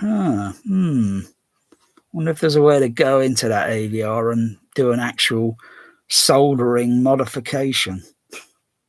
Of course, you validate the warranty there if you do that, and if you mess it up big time, It's going to be pretty hard to explain it to a manufacturer to bullshit around it.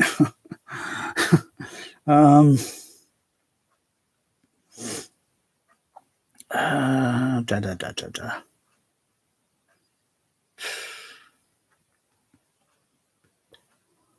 Ooh. Yeah, I think that's just about it. Actually, I can still think of a bit more. I mean, remember quadraphonic? I mean, that's where Dolby Stereo mostly came from. All they did was take the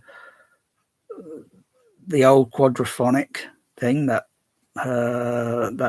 only lasted so many years, and they'd taken that and modified it.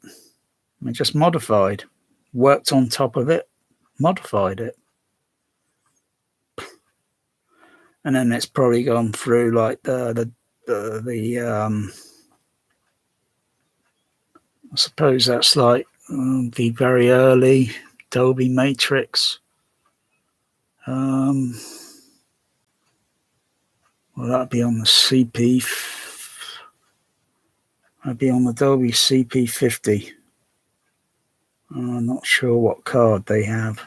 It might be a 150D, Cat 150D. I'm not sure if I've got a 150D. I might do. I'm not sure. Can't remember.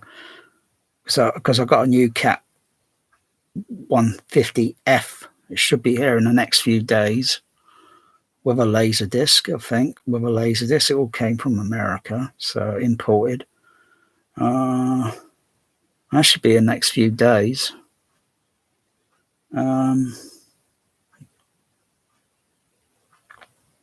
I might do a modification on that. Might do a modification on my Dolby CP200. So I don't have to keep using the CP500. So I can modify the CP200. So I've got to piggyback. I've got to use one of the non-sync inputs. There are 4 non-sync inputs on the CP200. That's quite a bit compared to say an average AVR like a Denon or whatever, maybe a Trinov. Yeah, has it got 4 non-sync inputs? I don't think so. I'd have to make a modification to bypass the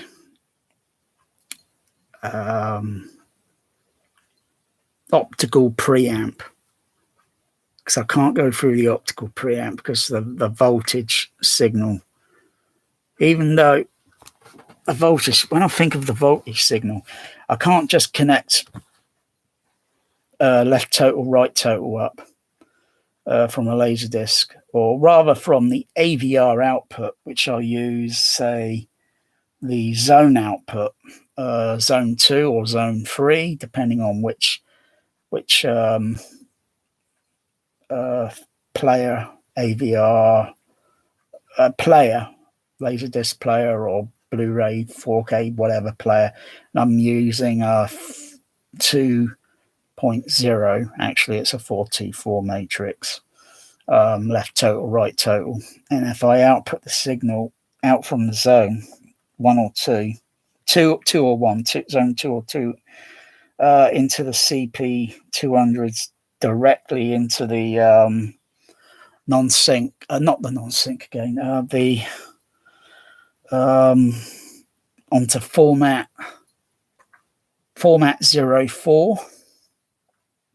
The voltage signal is too high, because the voltage signal on the projector going through the optical solar sound head, which converts, because there's light shining onto it, and then it goes around a special thing, and then it converts it into an electrical pulse wave of sound signal, and then it's got to be at a certain voltage, then passing into the optical preamp, and then passes into then the Dolby I think the Dolby noise reduction, and then the Dolby 424 matrix surround card, and then quite a bit else of the circuitry and the processor. Flipping lot, I tell you. Oh yeah, if I could maybe totally connect the extra Behringer DEQ and connect that directly onto the left total, right total on the CP200, I could effectively reduce the level output by quite a bit. I could modify the frequency response by using the high or low pass filtering on the. I can modify it slightly as long as I can get the signal to pass through and it looks okay. On the meters, as well as it sounds okay. It doesn't sound like it's distorting, by meaning it's overloading too much because the signal level is too high. If I can get the signal balance just right, I think I could get round it that way. I think I could get round it. I think I can get round it. Trial and error.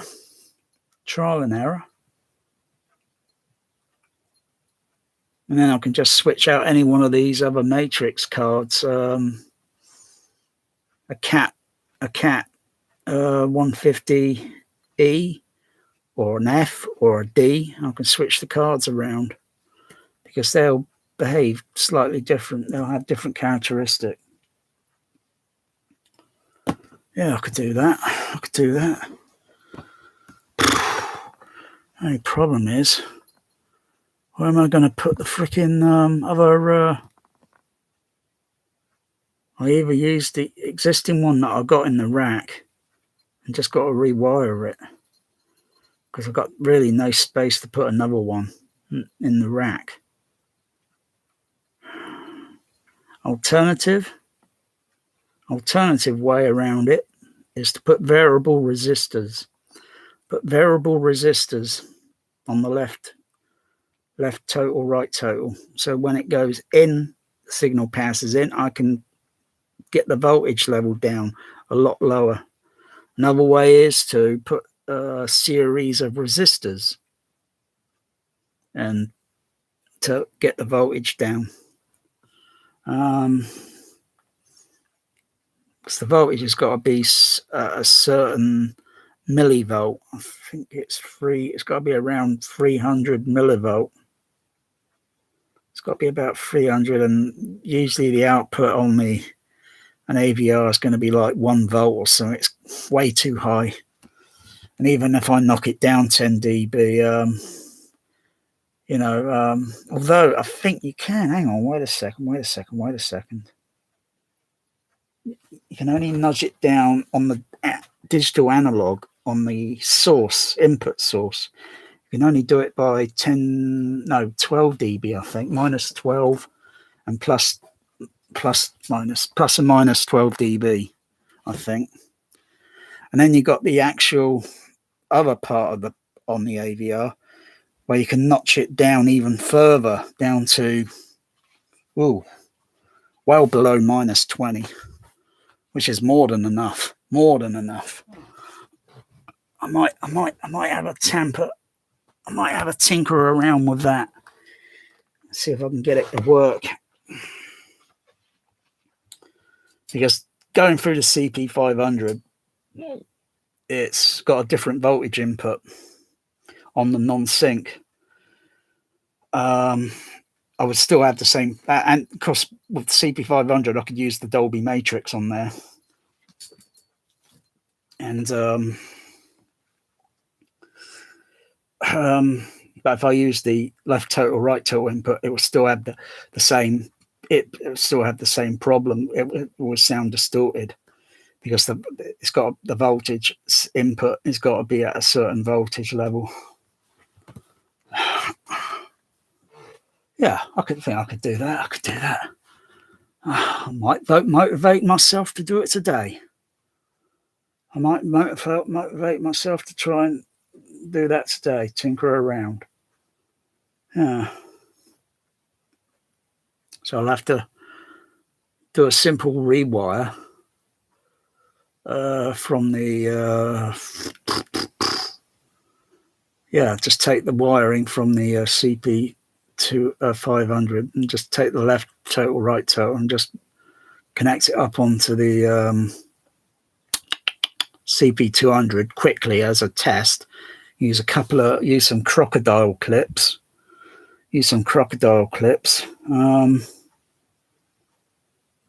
Yeah, I could do it that way. See if I can make it work.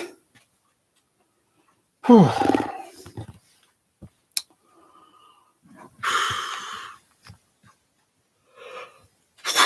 Might as well take that 500 out the rack and do that repair on that power supply. So that power supply needs a little needs a little minor repair. Only take about a couple of minutes to do it. I don't know why I just don't modify that power supply on that CP500 so it's got a proper on and off switch. When you open the panel, it's got a proper on and off switch, not that silly little thing with a plastic rod going from the front right down to the back where the power supply is, where it's pushing against that on and off switch. That on and off switch is only that size. It's only a simple 240 volt flipping on and off switch, crying out loud.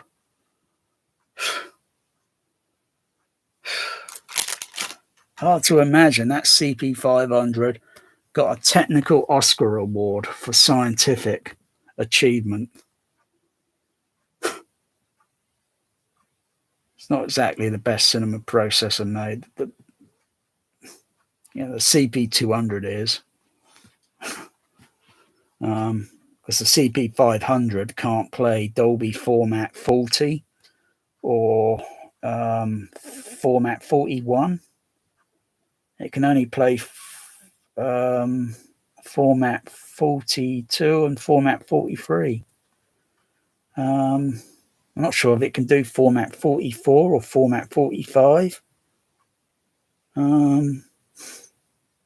Is it also Format 46? Because the CP200 can do all that once it's all programmed into it.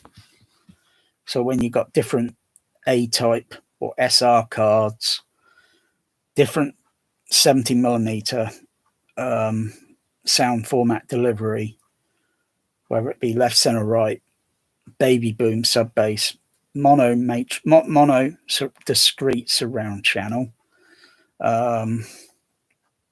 So it could be that configuration with A-type or SR. And then you go to left, center, right, left surround, right surround, or split surround, then same sub bass, baby boom, and then you get A-type or SR, and then you get a different, it gets more, But usually you just refer it to like Format 42 or Format 43. It's just different noise reduction. That's all. And the processor it indicates with LED light whether it's playing A-type or SR with mono surround or split surround or whatever. So yeah, there's an actual. Just had a little slight ring in my ear there. Oh, that's okay. So it just depends on the. It just depends on the format. Oh. Oh. Ooh.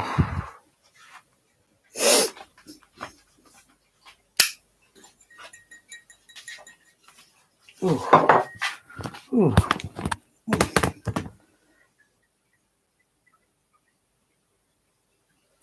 Oh. Not playing anything loud. Suddenly I just get a ringing sound in my ear. Oh. I think what I need is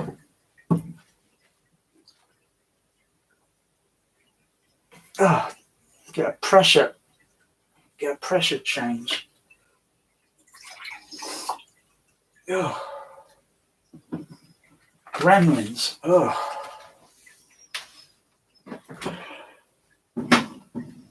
I think too much.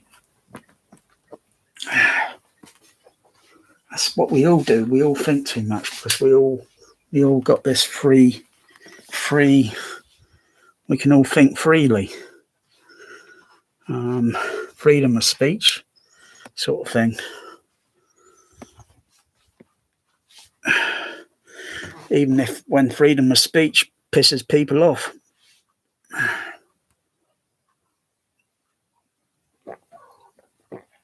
Even my cats have freedom of speech. That's why they occasionally fight. Isn't that it? Isn't it there? Hey? Anyway, that's that. So, that's that. Nothing more really I think I can add. I might think about adding something later if I can be bothered.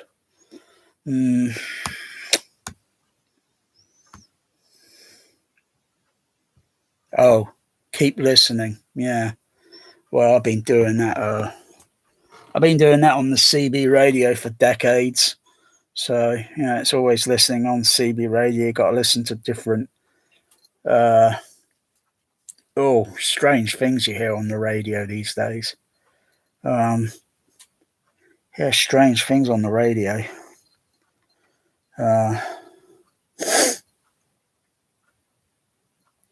Sometimes you get aliens on the radio. Dark side of the moon sort of thing. Isn't that right, Bear? Yeah. Meow.